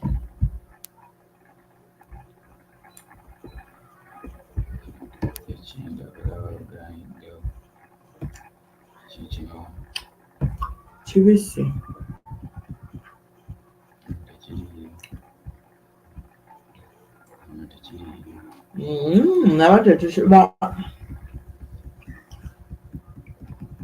There is one we call chivuvu. I don't know how that one is called. I don't know whether you have it in America, but it has a rough leaf. Yeah, the peels are very rough, and let me try to show you a sample of it. I know this is not the best sample. That one. When Sudanese come to Uganda, they eat this thing as a banana, as a sweet banana. When it's ripened like this, the Sudanese usually buy it and they eat. But Ugandans don't eat this raw. They cook it. Yeah, Ugandans cook this. They can make bread out of this. They can cook it the way it is. And whenever it's cooked, it turns to be purple or a little bit yellowish. Yeah, but it's very nutritious. It helps in diabetes. It helps in heart disease. It boosts the brain.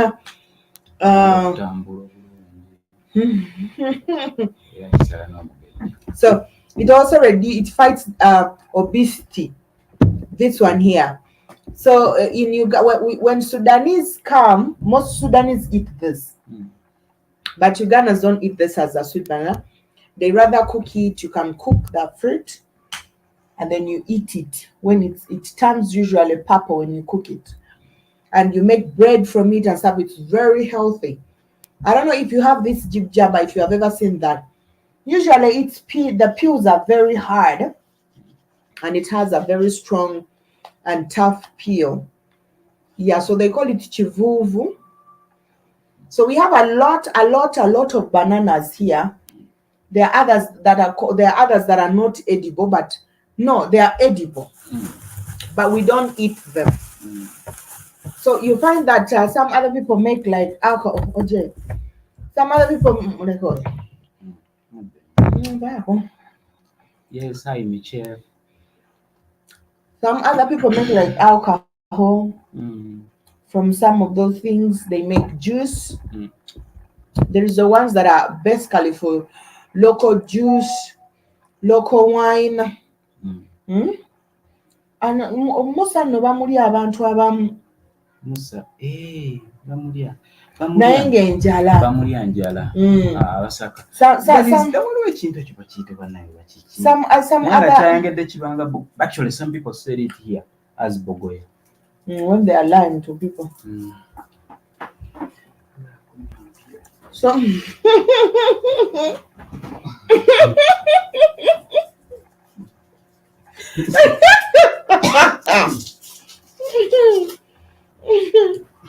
if Jabba says too much, too many whites where he lives, not enough African markets.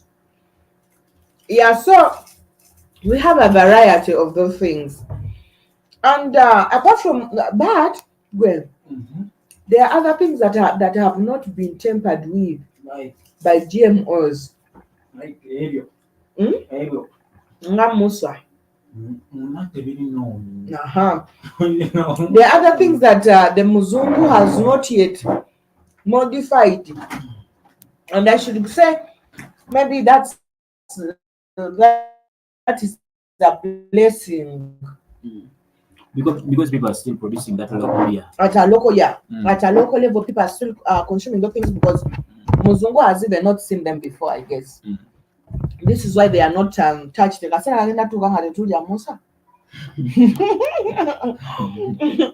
Whatever we see now modified matoke. Have you ever seen matoke with seeds? They are short. They are normally short.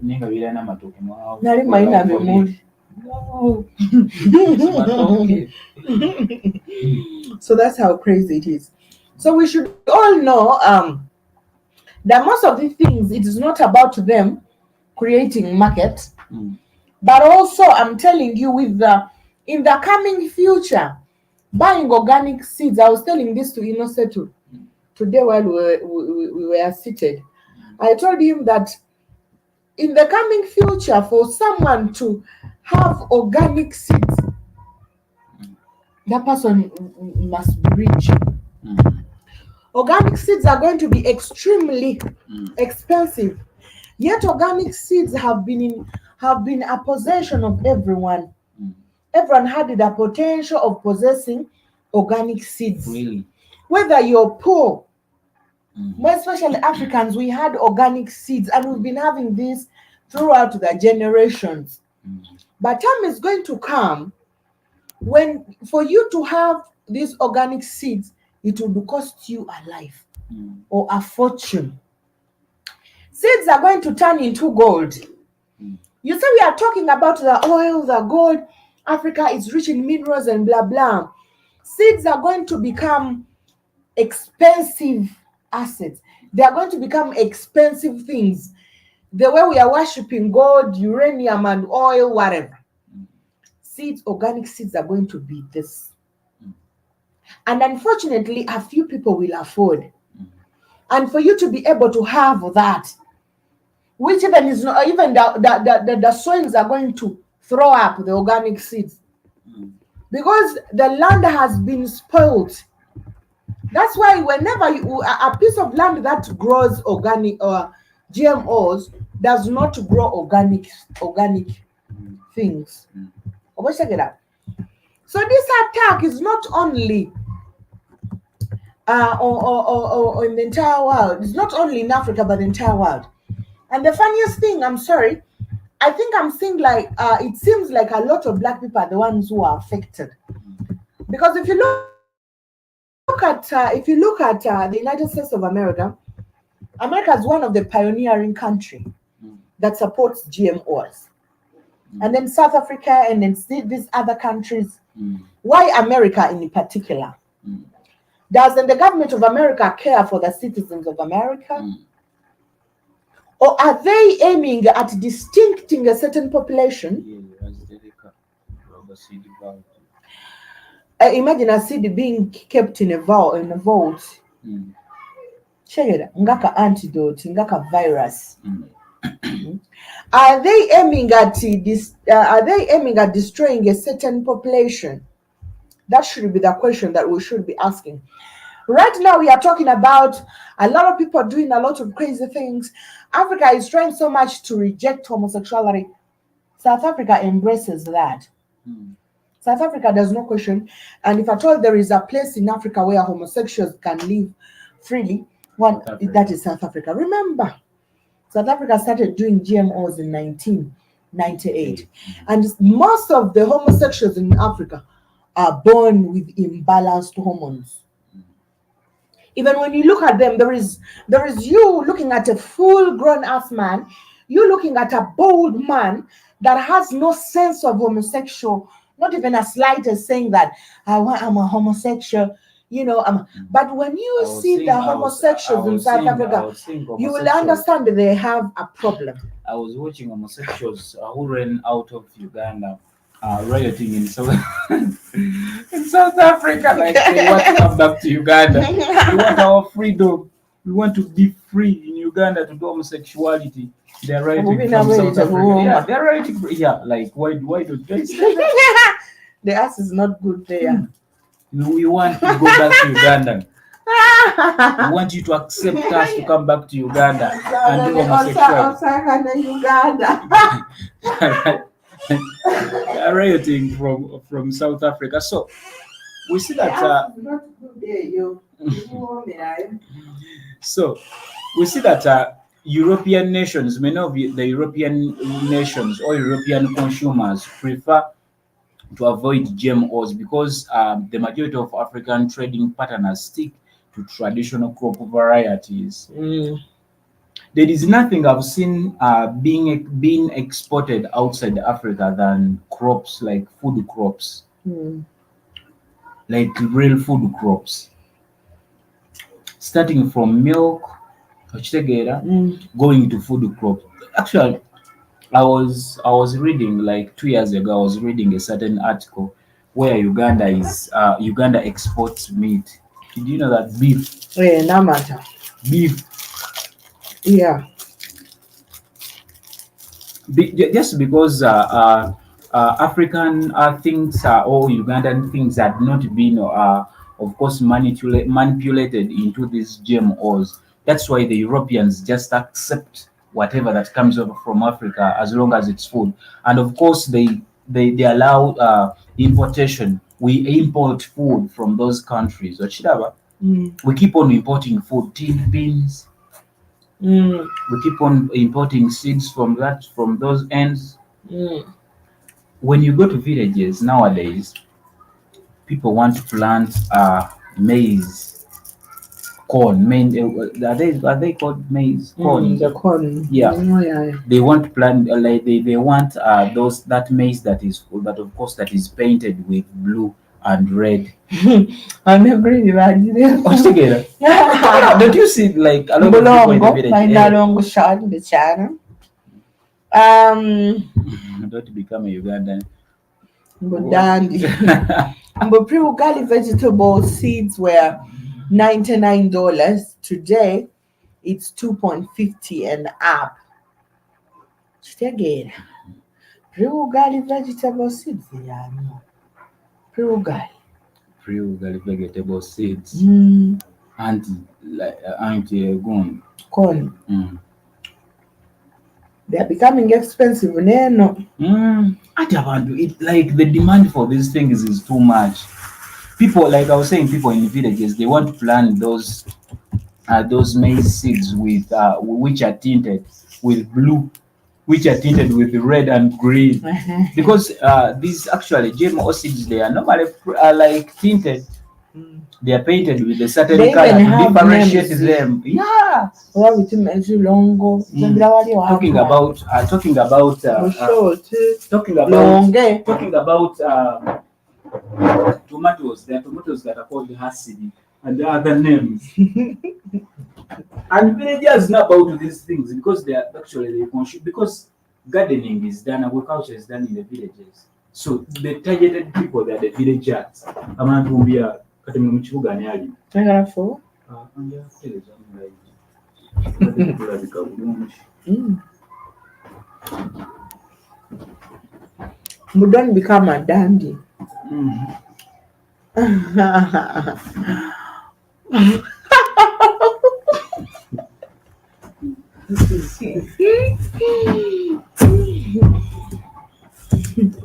You can buy some. Yes, they are. They are. If I bring, Eat.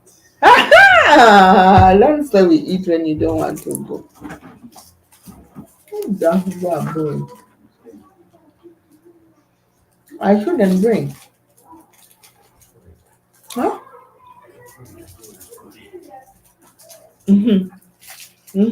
No, we'll get them.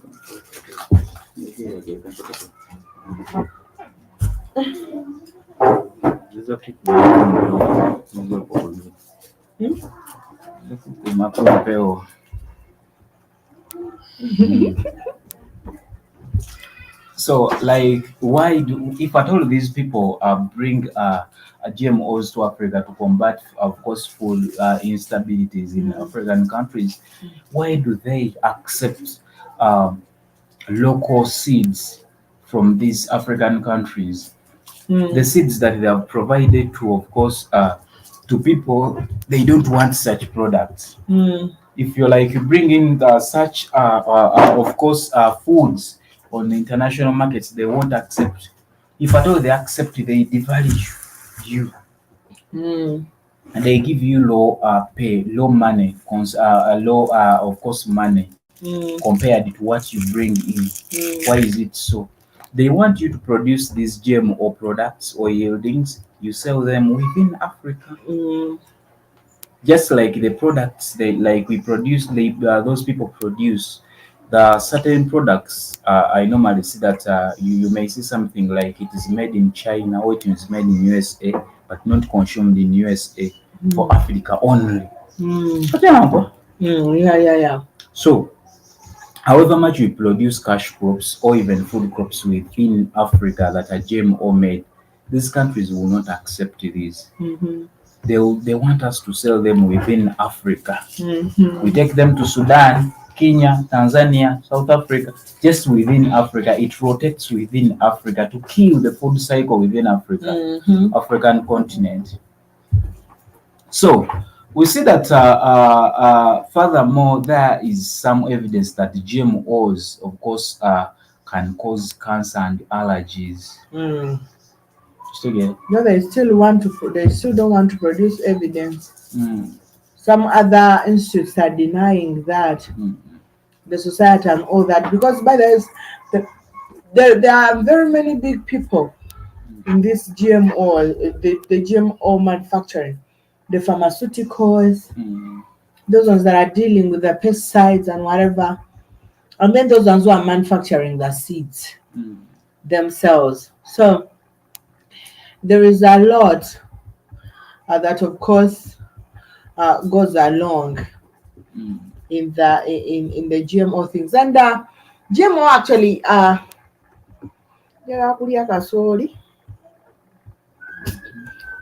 people say, I usually see a lot of white people saying that GMO foods are very nice. That's what I hear them say, but again, here maybe it is different. No, I think they have never eaten something that is nice. Because really, GMOs, even when you are eating a tomato, we can differentiate the tastes. We can differentiate here. We can differentiate GMOs from organic. So when you're going to buy like a tomato, you smell on it. A tomato has its natural scent. that you know this is a tomato. That's why you see in Africa when someone is coming to buy something, they smell on it. They know if it's gonna be a fruit, it should smell like the fruit it is. But usually these GMOs smell differently. And even when you are cooking with the tomatoes, the GMO tomatoes, you'll even not feel the tomatoes in the food. And I was wondering how most Bazungus were claiming that despite everything that is about GMOs, they are nice. Have they never eaten something nice? How can you compare? Even when you eat a GMO mango, yeah, even if it is big, it is usually not nice. It might have that a lot of water in it and all that blah blah, but it is never nice compared to the organic mangoes that you'd eat and feel that it has natural sugars, it has the naturalness in it. Now we don't see this with the GMO things. And when they rot, they really smell like something really rotten, something dead. Because I'm not going to use the word dead on a fruit, but when they are rotten, they smell like something dead, like like a dead rat or something. And at times you ask yourself, was this something that I was eating before? Because how can it? And they rot very fast. Check it out. So I think they also have to go some other preservation measures to keep them preserved, which most Africans don't know yet. So I guess that's the challenge we are experiencing. It's enough for now.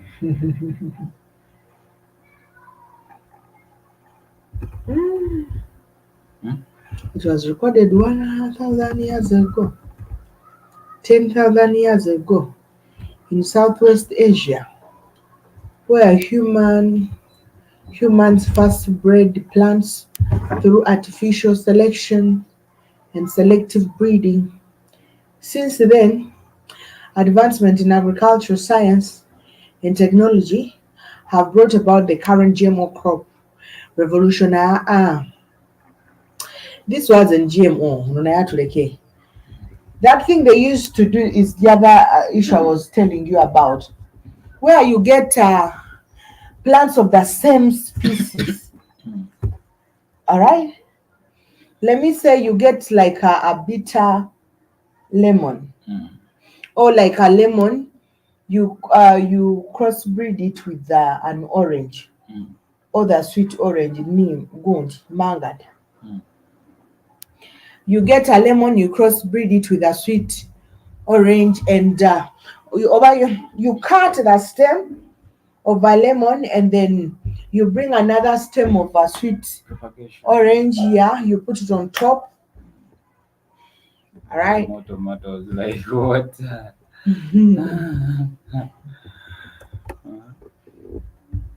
So you put it on top, and when the trees grow, Your orange snacki. no, I'm eating a sweet.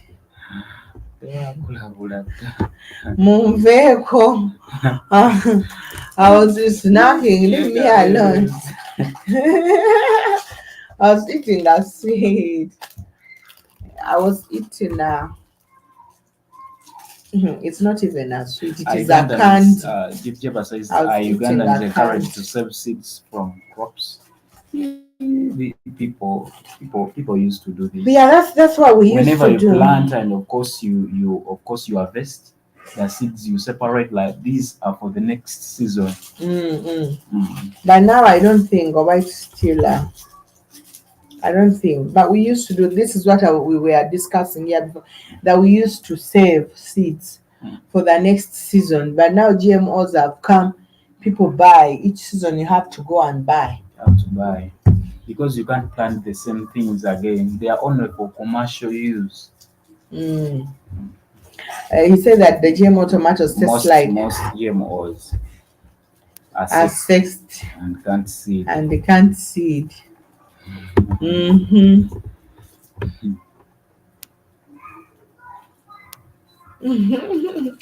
Mefkemet could create the mzungu. I'm sure they crossbred fruits and vegetables. You all have a good, you all have had a good topic this week. Yeah, thank you. Thank you, Ebiadala. Ebiadala Jibijaba. INNOSSETU. Kabavuge munko.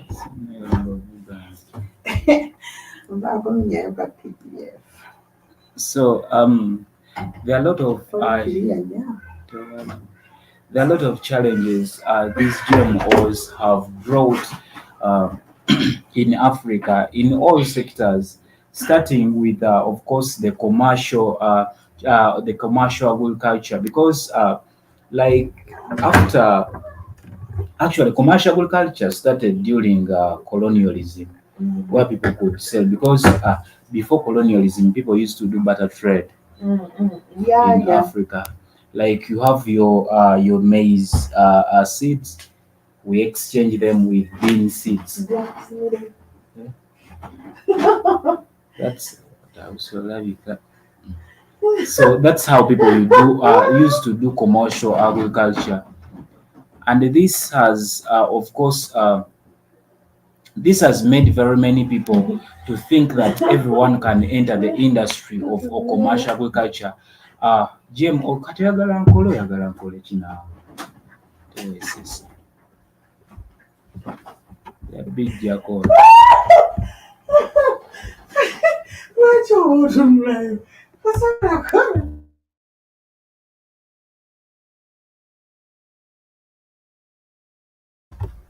So just like at the beginning of this show,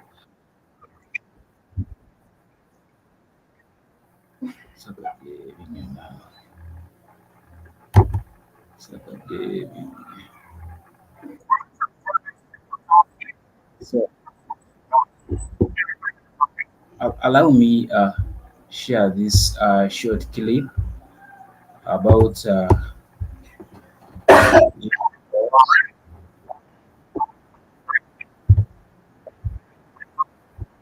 man-made seeds, where they're for plant origin, where using technology, lab technology, seeds of different varieties, sometimes plants and animals, are mixed together to achieve certain desired traits in the lab, and then released to the market to then grow within other natural habitats. And the science is showing clearly that they have horrendous negative effects, both to the soil, to the other plant kingdom, if they are plants, and to those of us who consume them, they have been associated with cancers again. So when you combine them, you combine the GMO plants or seeds with glyphosate, which they require to grow, because some of those GMOs are designed specifically, listen to this, not to die from glyphosate. Yes.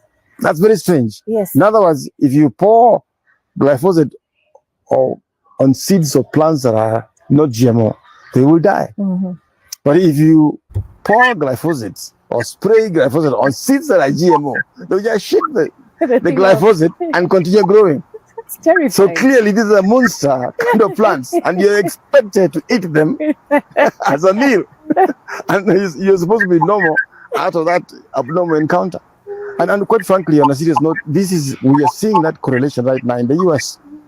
The US is GMO country. Brazil is GMO country. South Africa is GMO country. What do they have in common with COVID-19? There are much higher cases of COVID-19. Where there is GMO, there's glyphosate, almost always.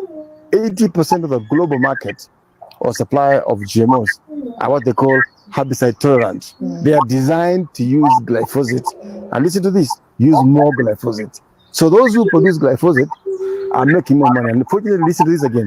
The companies that own the patents for GMOs are the same companies that hold the patents for glyphosate. So they make money from the poison that is the agrochemical, and they make more money from the seeds that are poison, and they feed you with that. They make you sick, you get diabetes or cancer, and then their friends in the pharmaceutical industry make more money from you until you finally die. Is that really fair? Generation. Then you go into the next generation. That's terrible. In fact, now that you mentioned about this next generation, the latest research published in Nature, which is a world top recognized magazine, has shown that glyphosate This is how evil this molecule is. This molecule of Roundup does not just affect you and me right now.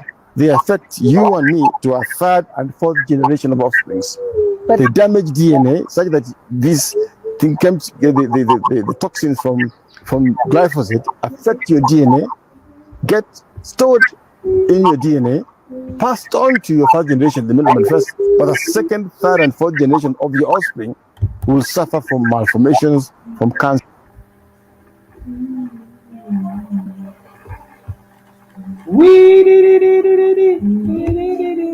You mentioned GMOs separately from hybrid seeds. Yes.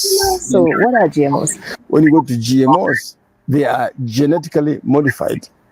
That the word itself says it. They are actually man-made seeds, where they are for plant origin, where using technology, lab technology, seeds of different varieties, sometimes plant and animals, are mixed together to achieve certain desired traits in the lab, and then released to the market to then grow within other natural habitats. And the science is showing clearly that they have horrendous negative effects, both to the soil, to the other plant kingdom, if they are plants, and to those of us who consume them, they have been associated with cancers again. So when you combine them, you combine the GMO plants or seeds with glyphosate, which they require to grow, because some of those GMOs are designed specifically, listen to this, not to die from glyphosate. Yes. That's very strange. Yes. In other words, if you pour glyphosate on seeds or plants that are not GMO, they will die. But if you pour glyphosate or spray glyphosate on seeds that are GMO, they'll just shit the glyphosate and continue growing. It's terrifying. So clearly, this is a monster kind of plants, and you're expected to eat them as a meal. And you're supposed to be normal out of that abnormal encounter. And quite frankly, on a serious note, we are seeing that correlation right now in the US.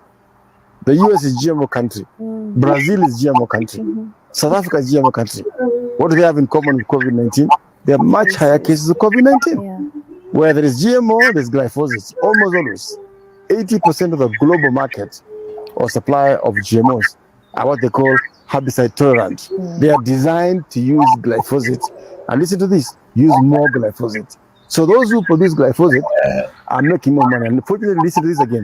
The companies that own the patents for GMOs are the same companies that hold the patents for glyphosate. So they make money from the poison that is the agrochemical, and they make more money from the seeds that are poison, and they feed you with that. They make you sick, you get diabetes or cancer, and then their friends in the pharmaceutical industry make more money from you until you finally die. Then Is that really fair? generation. Then you go into the next generation. That's terrible. In fact, now that you mentioned about this next generation, the latest research coming published in Nature, which is a world top recognized magazine, has shown that glyphosate, this is how evil this molecule is. This molecule of Roundup does not just affect you and me right now. They affect you and me to a third and fourth generation of offsprings. But- They damage DNA such that this thing comes, the toxins from glyphosate affect your DNA, get stored in your DNA, passed on to your first generation, the middleman first, but the second, third, and fourth generation of your offspring will suffer from malformations, from cancers, and from the damages of DNA that they inherited from their grandmother or grandfather. This is published science. So this is a very, very evil molecule that actually affects even future generations, to the extent that the predictions are the fourth generation, from a reproductive point of view, will not be productive, will be sterile. Because it's among other areas, it also affects the reproductive ability of human beings. So this is not just eugenics or killing you as a person, but it stores the memory to damage your offspring into the future. To the extent that if this progression continues, by the fourth generation, your offspring will not be able to procreate. Now, this is not Dr. Mukaya sharing this from on top of his head or some African voodoo. This is published in Nature, one of the top magazines globally. That is mind-boggling, even for me as a physician, as a public health specialist. It's mind-boggling that kind of product can still be allowed to be in the market. And of course, to tell you how serious it is, in the US already, the sperm count for the males is already less than 50%. In some areas is up to less than 25%. Same with Europe, all those areas where they've been using this glyphosate for many years. So if we as Africans allow it to come here, it's not even a facility control agent. It's an existential threat for humanity to become non-existent. And it's not only doing this to human beings. Listen to this. Doing the same with animals. Doing the same with the soil. There is an existential threat to the ecosystem from this one agrochemical. Disruptor. Omuntu amenvu buli kaseera abeera agamba ya ayina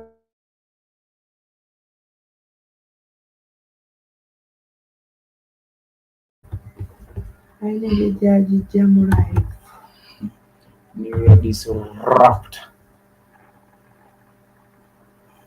So that video seems to be short, but it has some important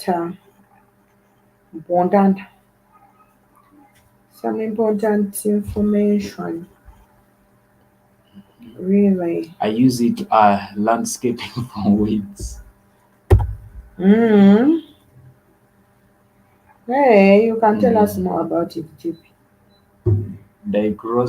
Amani agriculture. Hey, you know what is the pronunciation of that thing? It is digrosophic. Oh, diglosophic. It's called diglosophic.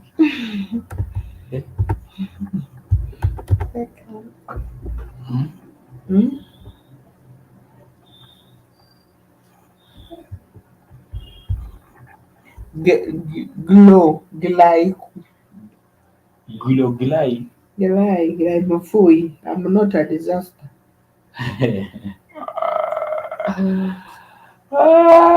Genomoske, oh, it's favorite Ugandans.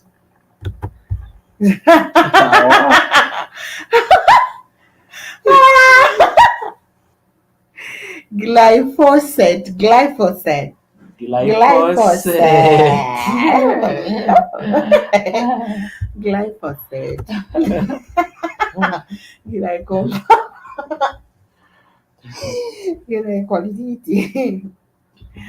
It's a bad tongue. Gwonna jubjaba yandiba with the master. I guess is it we are weeds over fertilizer. You know, get a sweet.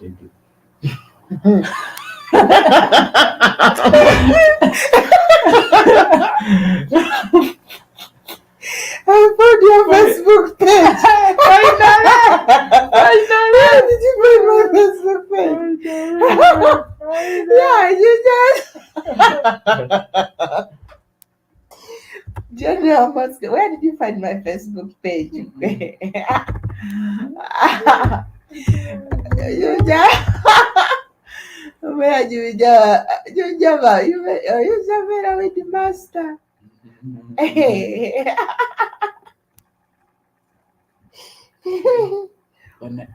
Banayimba butakiraba kino ekicupa kino. Tewandiikiriza kijjudde mu dduuka y'antu wange ekyo. I normally use that stuff. Jujaba has a lot of knowledge with these weird things. Yeah. General Mosquito, where did you find my We have seen my page on Facebook. It has been I hardly post nowadays. Busy with a lot of things. The moment I finish with the school, I go back to post. Glyphosate.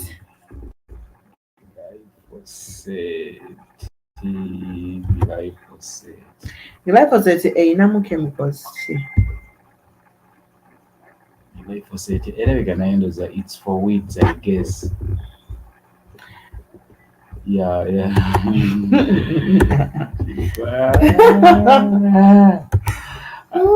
I guess it is the stuff. Not man pasture. Pasture seeds. Sokebere gundi. Sokebere gundi eri mu glyphosate chemicals. Says Potassium salt.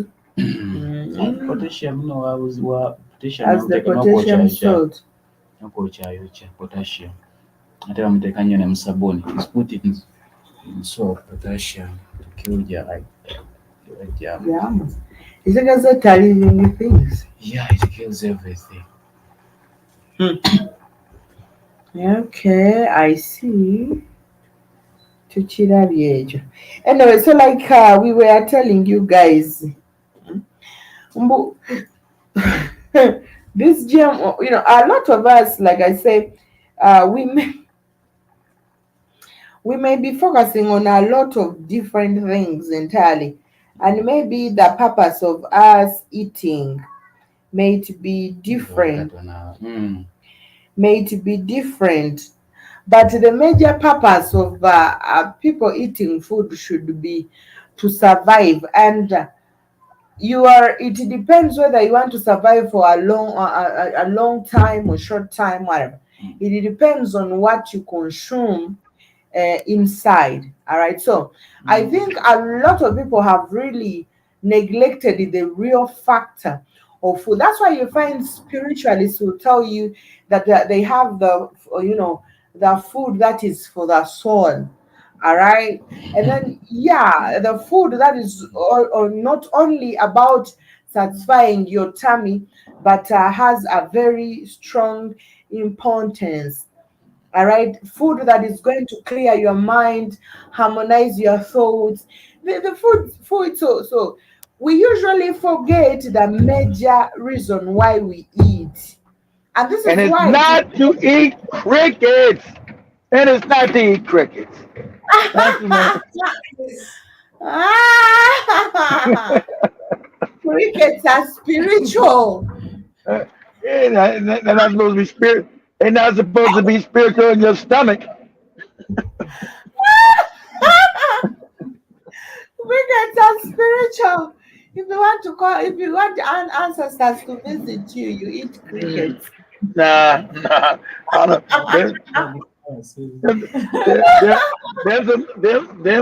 them some fucked up ancestors. I don't need their ass. They coming because I'm eating. If they coming because I'm eating crickets, they get their ass up out of here.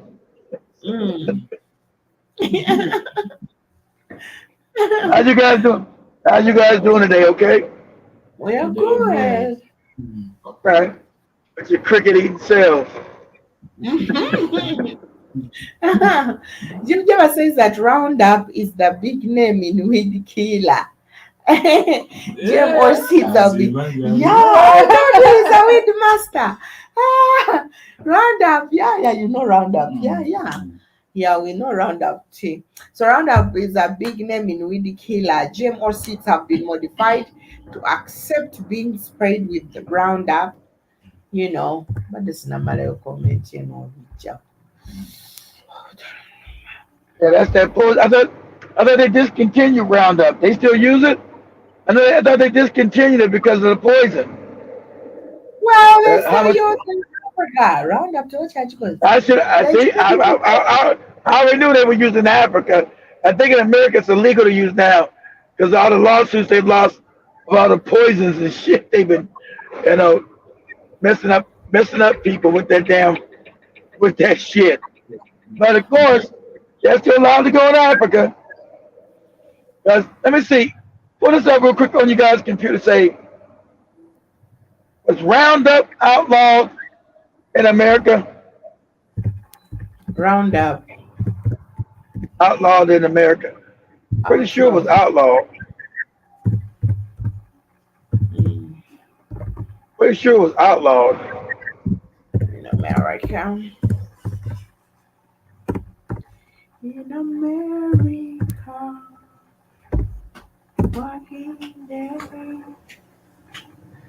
Not currently banned. in the US. It is not currently banned. What? I'm pretty sure I thought it was banned because of all the The, damn the herbicide Roundup is banned in other countries, but it's not currently banned in the US. damn. I thought they but all the killings has been doing on better that shit was banned in the U.S. Wow, we just as bad as Africa. Shit. Damn. Ginger says, not get commercial Roundup, no license. And Yeah, I thought it was outlawed, Jibber Jab. I thought they outlawed it because all the lawsuits that had how bad it is. The pesticides and the cancer it's been causing in people. I thought they outlawed the shit. Wow. It's still legal. I don't think nobody's buying that shit no more though. I think I think the word of God, if it is legal, I don't never see it in the stores no more. They might not have outlawed it, but I don't see it being sold no more in any stores. Its reputation has been destroyed because of the lawsuits, all the criminality. Every 5 seconds, like the last 2 years, are you a victim of Roundup? Have you found Roundup? Have you used Roundup? Call me at 8-500-234, and we got a lawsuit for you to take these bastards to court. Shit, they kept showing those commercials last 10 years about that Roundup shit.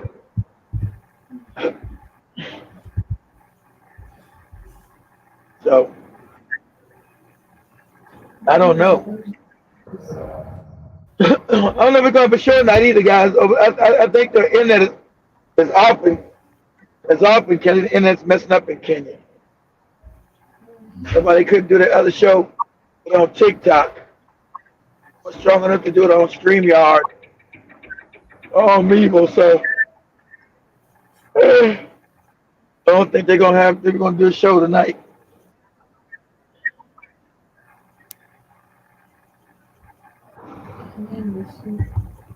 Oh, sorry.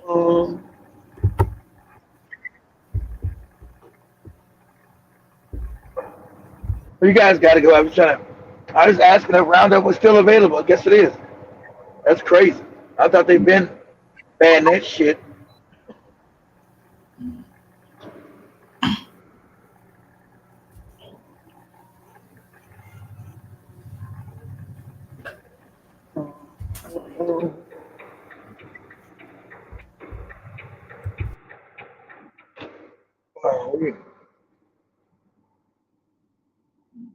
You guys got it set, so I'm done. I was asking that question.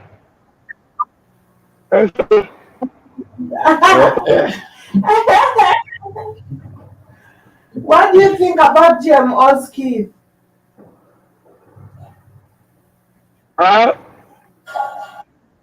What do you think about genetically modified organism like the seeds we have?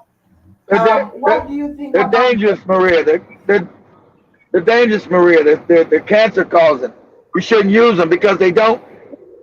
Any seed that doesn't replenish itself naturally is against nature and against the creator. It's everything they bring is always unorganic. See, a seed reproduces itself, Maria. When you put a seed in the ground, whatever fruit or it has a seed and a way to reproduce itself. Theirs does not. So it's against nature. It's against nature.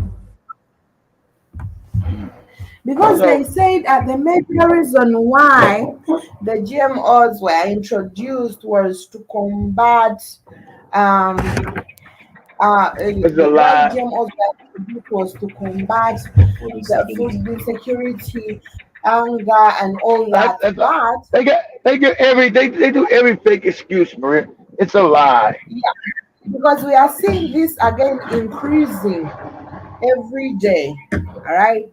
And in the countries like South Africa, which of course adopted GMOs, actually, they are one of the countries in Africa that are still lack food. So if at all that was the purpose of GMOs, then at least we would see South Africa being exemplary. We would see them not going hungry. We would see South Africans not running shortage of food. But again, you realize that it is among the countries in Africa where people are suffering with not enough food, and actually they are importing food from outside. Yet South Africa is one of the countries in Africa that embraced GMO first. Though Burkina Faso, Since these leaders are morons, Maria, these leaders do everything their white masters tell them to do. They're morons. Everything white people tell you is a lie. Now, the reason why they introduced GMO, Maria, because they needed you to keep buying from them. So you plant a seed, it doesn't grow. Now you got to go back and buy more seeds from them. So it makes them wealthy. It's always parasitical. The relationship white people have with black people, it's always parasitical. Them robbing, stealing from black people. It's never in your benefit, ever. Go ahead, Maria. And this is like what we were discussing with the GB Jabba, that before today we had Africans save seeds for the next season, but Exactly. the GMO you cannot save, you cannot replant them. No. You have each season you have to keep on buying and buying. Yeah. So you're making white people rich, and that shit destroys your land. It only grows a certain, it destroys the soil. The topsoil is now drained of nutrients that you needed for your health. And this is everything they bring is wicked. And this is why each time before we used not to know about fertilizers. We just used to hear that in school, with the education system of Europeans. We used to hear fertilizers, you have to plant and put fertilizers. Even villagers who are supposed to be the biggest farmers used not to know about fertilizers. Apart from they knew how to mulch and protect their land, but we used not to know about these fertilizers that now no one can plant anything and it germinates without it being fertilized. So as you are buying the GMO seeds, you buy the same fertilizers, which are also laboratory made. Exactly.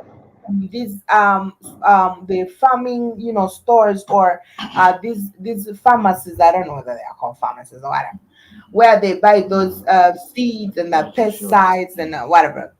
So you have to buy the seed, buy the fertilizers, and then put them. So if you don't put the fertilizers, the GMOs are also not going to yield, so they don't grow. Exactly. And then the soil or the piece of land where you have planted GMO, you can never plant organic things and they germinate. Exactly. It's non-natural. You didn't destroy you. That's what that's what they're there to do. They're to make African people always dependent on them and to destroy what's natural. Because they're unnatural people.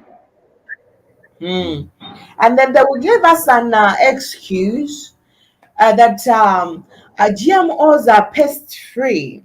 All right. But why are these GMOs pest-free? Even the pests know this. Because the pest knows it's poison. That's why. No rat is coming to your GMO farm. No squirrel, not even a monkey will eat your GMO plants. And now GMO will tell the people who, of course, advertise, they'll tell you it is pest-free.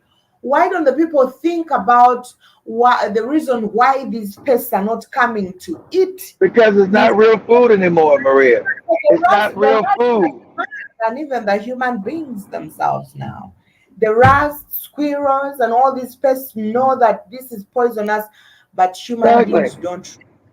They know it's not real food anymore. So when you try to Google about GMOs, there is little information. That's on purpose. Remember, people that own Google own the pesticide companies, Maria. They're the same people. They're hiding everything. But the truth about GMO is very visible. They'll even tell you that there are no proofs of cancer. Yeah, but the truth behind GMO is very visible. You don't even need to Google. Because the first thing, why don't we have pests Why don't you have rats, squirrels, Why don't all they these grow? animals feeding Mm, on the GMOs? And why can't GMOs be regrown? Why don't they grow? I see every season. Because when a rat dies, they come out. Because it's not real food. That's why. Uh-huh. When we have, because of course they mix it with other organs, other living things. Let me say like a rat, for example.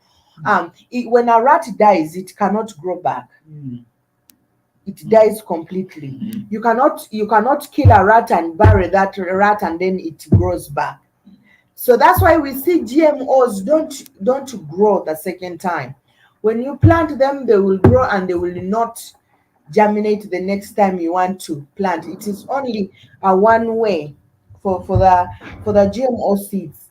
And when you look at the GMO, its process of the duration, when even you are testing, or when a GMO gets rotten, or when it rots, it has that weird smell mm, that is so abnormal, that a normal plant is not supposed to be smelling like that even when it is rotten. mm, But of course GMOs mm. but of course GMOs are like that. Very funny. Atiwagira nno. Mm, Oyo muzeeyo. mm.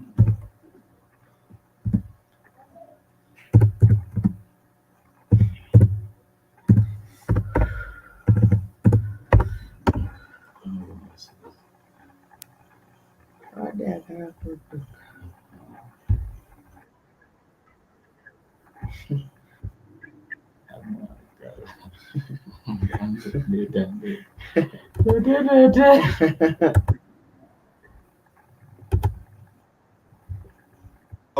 Whenever I travel abroad, I pack my own Ugandan foods: milk, millet flour, fruits, legumes, chicken, honey, and plantain bananas, called matok in our language. The other day, my pineapple stocks ran out, and my staff bought pineapples from a supermarket in UK when I was coming here. I just took one slice and terminated the whole exercise at once. First of all, the pineapple is hard. I have never seen a hard pineapple until I saw the one in London. It is less sweet and has got an ammonia-like pungent taste. I had the same experience in Washington once. Yeah, They brought something they called pineapple. I couldn't believe it. yeah, it's goddamn genetically modified. GMO. The shit that you allowed them to come in your country and do. That's how much you can't believe it. But you have Bill Gates and these other bastards in there paying your dumb ass off to put it in Uganda and Kenya and everywhere else. So please, yes, it's horrible because it's fake. Mm-hmm. Yeah. Yeah. How are they?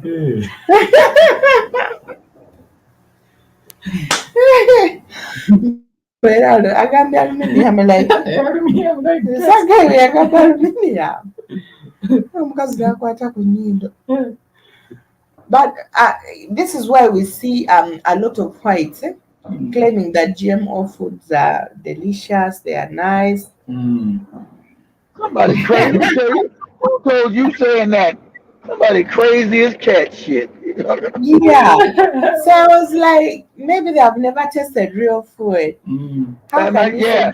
That might be the people that never tasted real food. That probably a lot of damn Westerners who've been fucking around with GMO for 20, 30 years. The crazy as cat shit, Maria. They ain't know what real food tastes like no more. Mm. So when I traveled, usually I'm someone who loves to eat matoke. The food outside Africa, okay, let me say Uganda, because I've not been to very many places in Africa, tastes very different. Yeah, because it's all fake. The rice It's not real food. is extremely different. You will taste different with the rice, different with the bananas, and at times I wondered whether these people were eating ripened banana. The bananas usually not ripe. They eating, I don't they know. eating, G- Are you? they eating GMO bananas, Maria, hybrids. They're not eating a Yeah, real because banana. in the US, you'll be asking, like, why are you eating the banana which is not ripe? At times, I would think maybe the bananas were just kept in the fridge because they are ripe and they're not so yellow. They are not so yellow. Actually, their color is like this. Their bananas are not like real ripe. Mm. And at times, I will see everyone is enjoying these bananas, and I'm like, why do you eat bananas which are not ripe? And they tell me the bananas are ripe. This is how they look, and I'm like, how come? And you'll not even feel the smell because when you're eating the banana, you feel the scent. If I'm peeling a banana, someone outside will know someone is eating a sweet banana in the house. All right. But you cannot feel that smell, that scent of a banana. So, where is the joy of eating something that you can't smell? They don't And know when no better. It's all GMO. That's what you grew up knowing. How you know? How you gonna know any better if you only grew up eating GMO food? You don't know what real food tastes like, Maria. you hardly see a lot of pineapples, by the way, because here pineapples is like a daily thing. Even if I'm to get out right now, I'll not move 3 steps without seeing a ripened pineapple. We even have one in the house right now. Uh-huh. So, and when someone is carrying a pineapple, even if someone has packaged the pineapple, you will still hear the scent and know, oh, there is someone who has a bag that has a pineapple in it. And that is how it is. But when you that's when I used to feel like, and I'm like, is this really a pineapple? The only difference is they put it in the fridge. You eat it when it's cold, but it doesn't have that scent. It is just something different. Everything. And so one time we went to buy matoke, and I was wondering whether this is really matoke or they were eating this musa. Because you peel the matoke, the cover of the matoke is not so green. But I was told that the matoke was from Thailand. No, where you, Chenani? So they were told most of the matoke that comes in the US and the UK was usually from Thailand. So I was like, yeah, maybe. Because no matter how you would season that matoke, it would never taste like the matoke here. Last time we ate the matoke, you can peel the matoke, put in onions, tomatoes, salt, and you eat and you still feel. But whether you put in paste or maybe I'll put whatever you put in there, in that matoke, you still eat and you're like, what am I really eating? And I think this is why a lot of people really depend on eating some other small things because there is no meaning of eating something that is not nice. You get bored with eating something that is not nice. It is very tiring, very tiresome. No, for sure. Anything that is not nice, anything that does not satisfy the reason why you are doing it is boring and very tiring. Why should All you go right. for something that is not? Why should you eat food when you know that food is not nice? But I used not to say, but I used to cook that rice because with that rice, at least you can make pilau, you can make jollof. Yeah, you struggle with it, but with these other things, the French one, the Irish potatoes, huh? Oh, very tasty. And I really wonder for sure. I don't know, but I think maybe people are used to this kind of food. All right, people are used to this kind of food, and maybe If you that's grew up why. on, if you grew up on it, Maria, of course you're used to it. That's all you know. If it's all you know, it's all you know. You got no choice Yeah, but to yeah, get used to it. yesterday we were talking with INNOSSETU and we were asking like why do people eat KFC? I don't know why people eat that thing. I don't know I, why people swam. I don't know Some whether of it's them about never. I maybe hate. I hate KFC. That shit nasty. it's about slaying. I think in okay for you you hate it. Maybe for you maybe you even have no option. Why do Africans eat KFC? Is Because it because because because because it's a uh, white. Because it's a white brand from America. That's why they eat it. Maybe there is that slaying when you carry that KFC bag and everybody's seeing a shit. Yes. No matter where expensive that place is, if the food is not nice, colors, why do I waste my time? Why do you eat KFC? KFC does not have taste. Would you eat KFC? I rather eat boiled local chicken. This is because I'm just stepping. Settle like KFC. No, he doesn't. No, he doesn't. He doesn't. I ate KFC once. Me too, but it was tasty. I ate KFC once, and I just wanted to know. I just wanted to know, like, Joby the captain. Joby besides the Ugandan girl, Airton and Shamani, the rest of the staff, they love that shit. They love that KFC shit, Maria. They love that shit. I can't stand that shit. But what because why? With all that, I don't know. Ask her when next time we go. Next week when we do a together show, ask her why they like it. why? Have they never eaten real chicken before? It is very sad for Africans to be wanting to eat that KFC shit. The thing is, it's not nice, really. For sure, not because. Oh, come here, let me get back. For sure, yeah. I'll fry my own. Yeah, you fry your own chicken. By the way, KFC has no taste. But I think the reason why Africans. It has a taste. It's nasty. Yeah.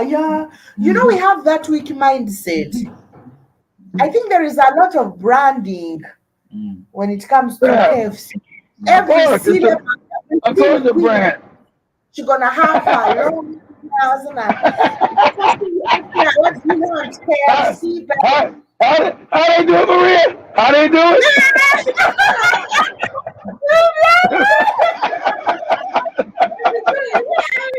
I see them at scouts sometimes, you know. So what do you like? So on KFC, baby. So you take them to KFC. That's the place they want to go at. Like you don't know how to cook. Not having fries in baby inside. They caught with all the things. Oh, the chicken loses its. Maybe they've never eaten chicken before. Huh? Maybe they've never eaten chicken before. There is something I don't understand with KFC. Do they transport it here or they Innocent is asking that is KFC transported straight from the US to here because it doesn't taste real and fresh. No, I think it is the recipe that that they use.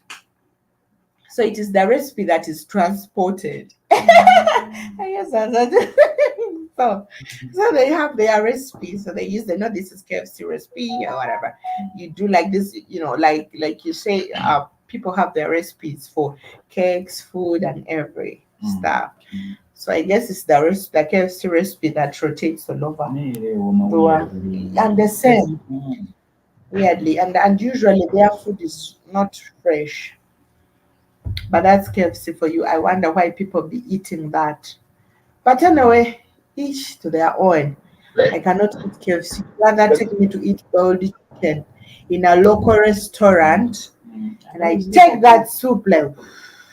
You know the KFC in Kampala be crowded. You know this KFC in Kampala be crowded.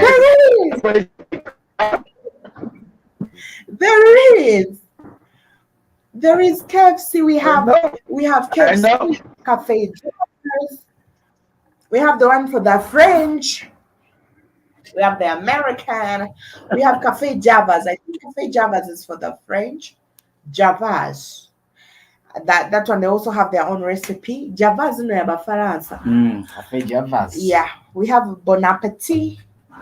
That one is also for the French. I just don't. I'm not a fan. What's for the turkey? Kentucky. Yeah, I guess. Yeah, there is also Kentucky. Kentucky is nice, I'm not tasting. but I know my own Kentucky recipe. I don't know about theirs. But I think I prefer something, when they put like a lot of these spices that they usually put in that have no meaning. Everything loses in Swahili word they say ladha. That's taste. Something loses taste. You eat chicken when it's not chicken. Recipe stolen from an African an Slavery American woman. black woman. Yeah. Yeah, The recipe in yeah, KFC is African. So from African slave. yeah. Nakugambako gwe kozi. Nagamba. Maybe if you want to Okay. Probably was Seto's great grandmother that they enslaved from Uganda and took her ass to America. Come here, you no good bastard. That was in Seto's great grandmother. They're extremely great. So, but at times I'm like, at times I feel like maybe there are a lot of things that are not involved because KFC has a little context of black. Because black people, the cooking of black people. Maybe they changed the recipe. So they took Don't they got black people working in the stores in Uganda? They was cooking that shit. Yeah, we have them. Okay, they was cooking one recipe, Maria. They are majority. Exactly. The recipe's the same globally, Maria. KFC recipe don't change. It's the same recipe. But if it were, but it should be tasting better. The I don't like it. should be I don't like it at all. I don't know, maybe. Maybe they changed the recipe a little. Maybe they did. Maybe they did. Maybe they did. I know I don't like that. I know I don't like that shit. I ain't never like that shit. There is a black touch that is missing in that KFC chicken, really. I don't know. It's nasty. It's nasty. Maybe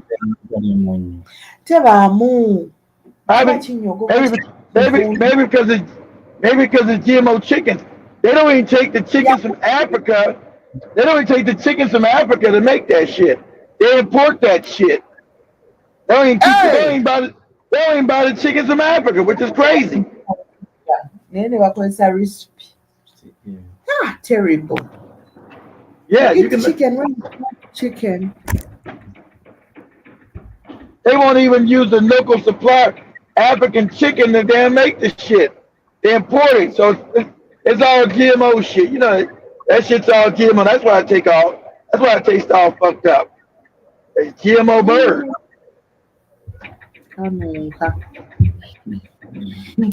Kids remember Roy Rogers chicken that was good back in the 80s.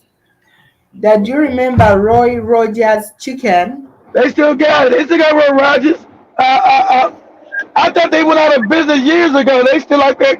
Haven't been a Roy Rogers. They over expensive shit. They up in a turnpike up there in Pennsylvania and New York and New Jersey. They still up on Jibba Jabba. Well, no, I ain't been there so long.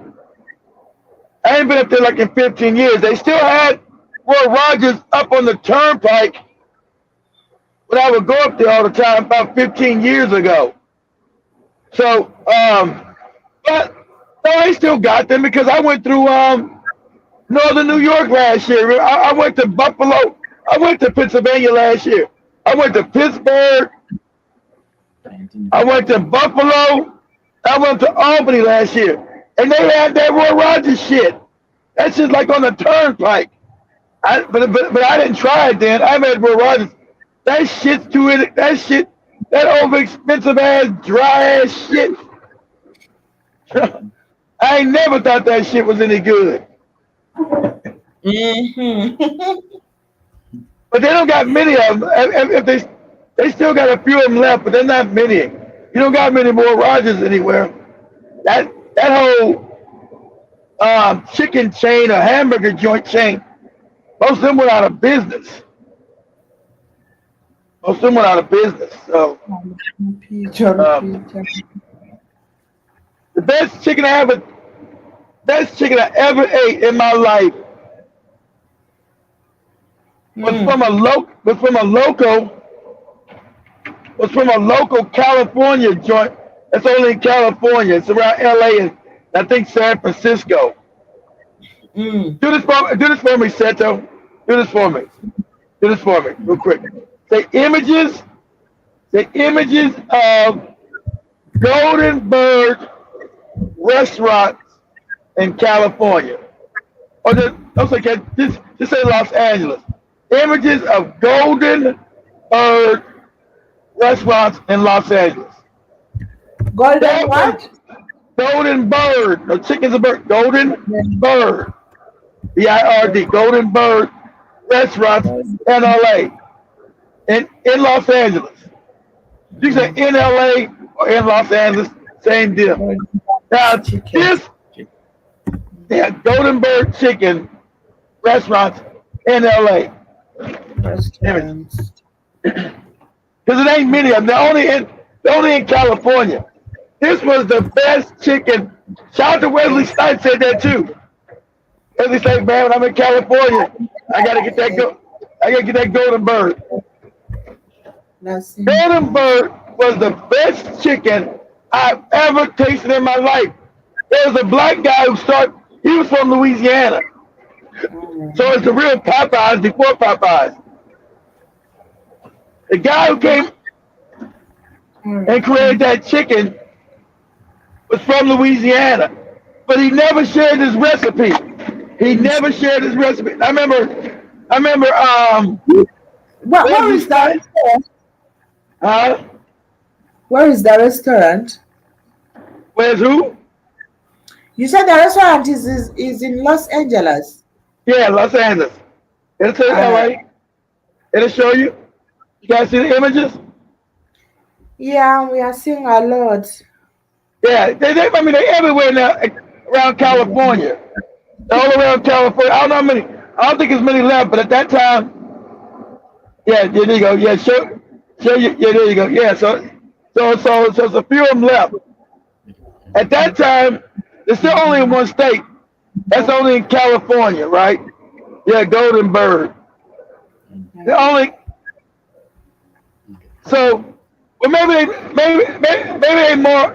they're in some other places now. I don't know. When I was a kid, they were only in California. Maybe they some other places now. I don't know. You guys got the information right there. I don't know where the hell they at now. If they are just in the West Coast, it might be like in Arizona or Nevada and all that shit, but they're not in the East. I know they're not out here where I live at now. But that was the best chicken I ever had in my life. I used to go back and visit and get that shit. But the guy who created the chicken, he wasn't from California. He was from Louisiana. He migrated from New Orleans. He was from New Orleans. He left New Orleans to come to California and open up that restaurant. So it's a New Orleans. So obviously they got this chicken somewhere in New Orleans, but it's not called that. But I haven't found it in New Orleans. Because it's like any other seasoning on chicken I've ever tasted in my life. I remember Wesley Snipes would get that shit shipped wherever he was on set, so he'd get that chicken shipped to him. Ah, really? Yeah, that's how good it was. He had it shipped to New York, shipped when he was a big star. He had it shipped everywhere he was at. That is the best chicken I've ever had in my life. I That's chicken. I don't know what the fuck is on it. That's the recipe, but that's the best chicken I've ever had in my life. Fried chicken here for fried chicken. I was like, man, this shit is outstanding. So, but he was never going to sell it or the recipe, so that's why it would never get big. It never became a big. It never went nationwide because that black man from New Orleans said he was never going to sell the recipe, so it was never going to become nationwide. It was only going to be put in a certain section of America.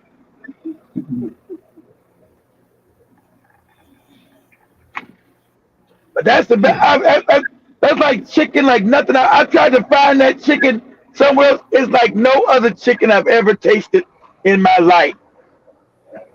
Oh, I I used think I to, should book a ticket. I used to go back home. Yeah, it's fried chicken, but it don't. It's so unique. I can't even explain what it fucking tastes like. It's some shit he created. I can't explain the batter he uses for the skin. Mm. It's some kind of African shit he got from Is it Creole type like shit. vegetable? He said Mm. it's from the Creole African culture. I don't know what that shit is, but that's the best chicken I've ever tasted in my life. Every time I go back, I be like, man, I wish I could take this shit. He don't never tell you the recipe. I wish I knew how to make that. Because back in the day when I used to go back to California, I would always go there. Always. That place would always be packed with famous people. Because ain't no chicken taste like that nowhere. It would always be packed full of famous black people. And I've never tasted that chicken nowhere else but at that place. Like I knew it was like 3 or 4 months. How many's got now? I don't know. But it's not that many. And that's why I be packed, because it's not that many. That should be packed, Jack. That should be packed. It'd be crazy. That's the only place I've ever waited in line to get chicken. I ain't waiting in line to get no damn chicken. You crazy? I'm out of here. That's the only place I waited in line to get chicken. That's it. So I'm like, I don't know what he put in that chicken.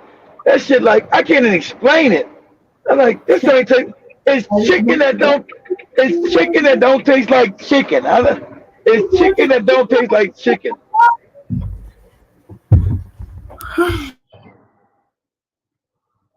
It's chicken that don't taste like chicken. I don't know how to explain that shit. That shit is delicious. Now Keith is very hungry. Nah, I'm actually eating chicken right now. But it's not that good. I stopped over. I'm in Alabama. I'm coming from Memphis, Tennessee. I had to come all the way back over here to Alabama. So I stopped in Mississippi at this chicken joint I go to. My boy was like, boy was having me laughing. I was on the phone with my friend. You know all the chicken spots. I was like, yeah, I know. I ain't been up here about a year. But I know that chicken spots. I said, man, when I get up and stop and get me some chicken shit. It was crowded in there too, shit. Chicken went halfway bad. It wasn't as good as Goldenberg, but chicken wasn't bad, shit. But like I was talking to him when I was eating it. I said, this shit got steroids and all kind of shit in it. This ain't natural. The goddamn chicken leg. I got 2 chicken drumsticks and a thigh. Goddamn chicken leg almost big as my damn arm. That ain't no natural chicken. That shit got all kind of steroids in that shit.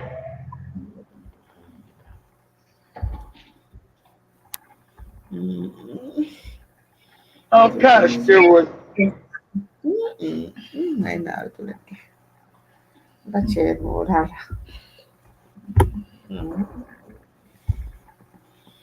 Anyway, it has been nice talking about chicken. I feel like I want to eat chicken. Yeah, chicken is better than grasshoppers, Maria, or crickets. Uh, I'm going. When I get my salad, I'll buy some chicken. I'll cook it. Boy, are you sure? Santo knows how to cook chicken. You can cook chicken, Santo. Yeah, I can cook. Okay, we said I ain't say can you cook. I said can you cook good. Can you cook good? Yeah. Good. Yeah. Uh,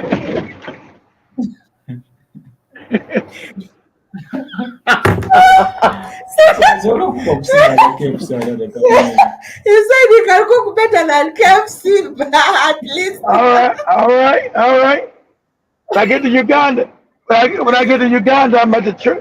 When I get to Uganda, I'm about to try it out. See if you lying or not. We'll see. And I want my chicken without no crickets. Don't give me no crickets with it. Crickets is a food of the ancestors for the spirits. Well, fuck.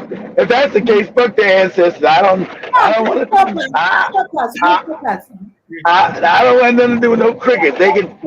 The ancestors were messed up in the head. I don't want none of that.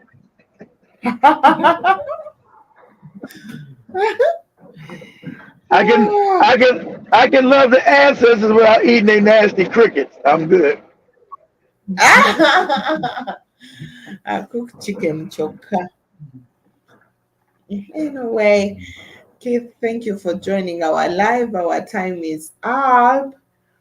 And we hope you had that safe drive through Mississippi and wherever you are right now. But thank you so much for coming through and reminding us of the sweetness of chicken. Huh? I don't know. We don't eat chicken every time here because there is variety, la la la. But I think I'm gonna eat chicken next Monday. I'll make my own formula, my own recipe in the African way. But yeah. So of course, thank you so much, General Mosquito, Jibby Jabba, Jibby Jabba, Jibby Jabba. You have taken us through all the 3 hours. I Thank you want to so much. say thank everybody. Don't forget to thank everybody that just joined on Twitter because now we're over 2,000 people in here. 2,000. How many is up in there? 2,000 what? 54? Yeah. Okay, so shout out to all 2,054 people from Twitter. We ain't heavy from Twitter. You bastards never sign up. 2,000. When I got in here, they was at 1,000. We had 1,000 more. This is a good chicken. You always want to know about good chicken, and that's good.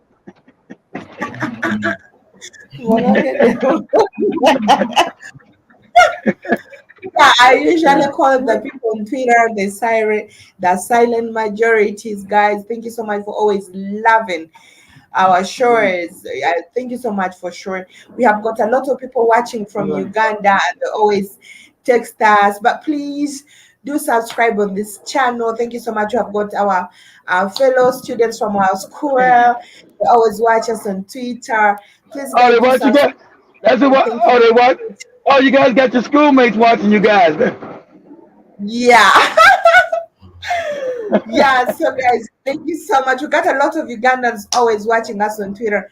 Thank you so much, but don't forget to subscribe, please. And yeah, you can still follow our channel. I want to thank General Mosquito, Jib Jabba, Jib Jabba, Jib Jabba, Jib Jabba. Thank you so much for being here throughout the 3 hours for sure. Nena mweba, zo jamweba, lisanga VIP. So, for always being here, and please never change. We should always expect to see you, Jabba here. We miss Kel Williams. I don't know where he's at, but he He's came in and working. then he said he's busy. Work, Yeah, he came work, in and said something, and he went back. And he's General work. Mosquito, when General Mosquito comes in the comment section, you know it's gonna be crazy. He's always scattering everything, the chairs, throwing them everywhere. But yeah, we Because are he's always crazy. happy. Because he's Mosquito. crazy, Maria. Yeah. He'd be throwing the chairs, the cups, and everything in every corner in the chat room. But we enjoy seeing him here. So, guys, thank you so much for loving and supporting Black Hood He Fire Network. and And he I'm can't he can't done give he can't give his opinion on chicken, Maria. The mosquito don't eat chicken. But see, I just said, never trust a black man, Maria, that don't eat chicken. He don't eat chicken. and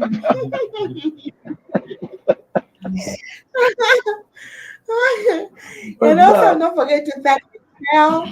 Michelle, thank you so much for always sharing our videos or our live whenever you come through. And thank you so much for always supporting our shows. And we shall say good night from Uganda. I know it's morning, afternoon, wherever you are. It's a very blessed night from me and my colleague INNOSSETU. We are saying, see you guys. What's up, Stay family? blessed. Thank you, G. You guys have a good weekend. Thank you, Thank you you. too. Okay. I'm gonna go get me some Bye. more chicken. Bye guys. Okay, please Okay. go and enjoy. That's right. Okay, so drive safe. Thank you. Thank you, All thank you, right. thank you. Okay, Okay. okay.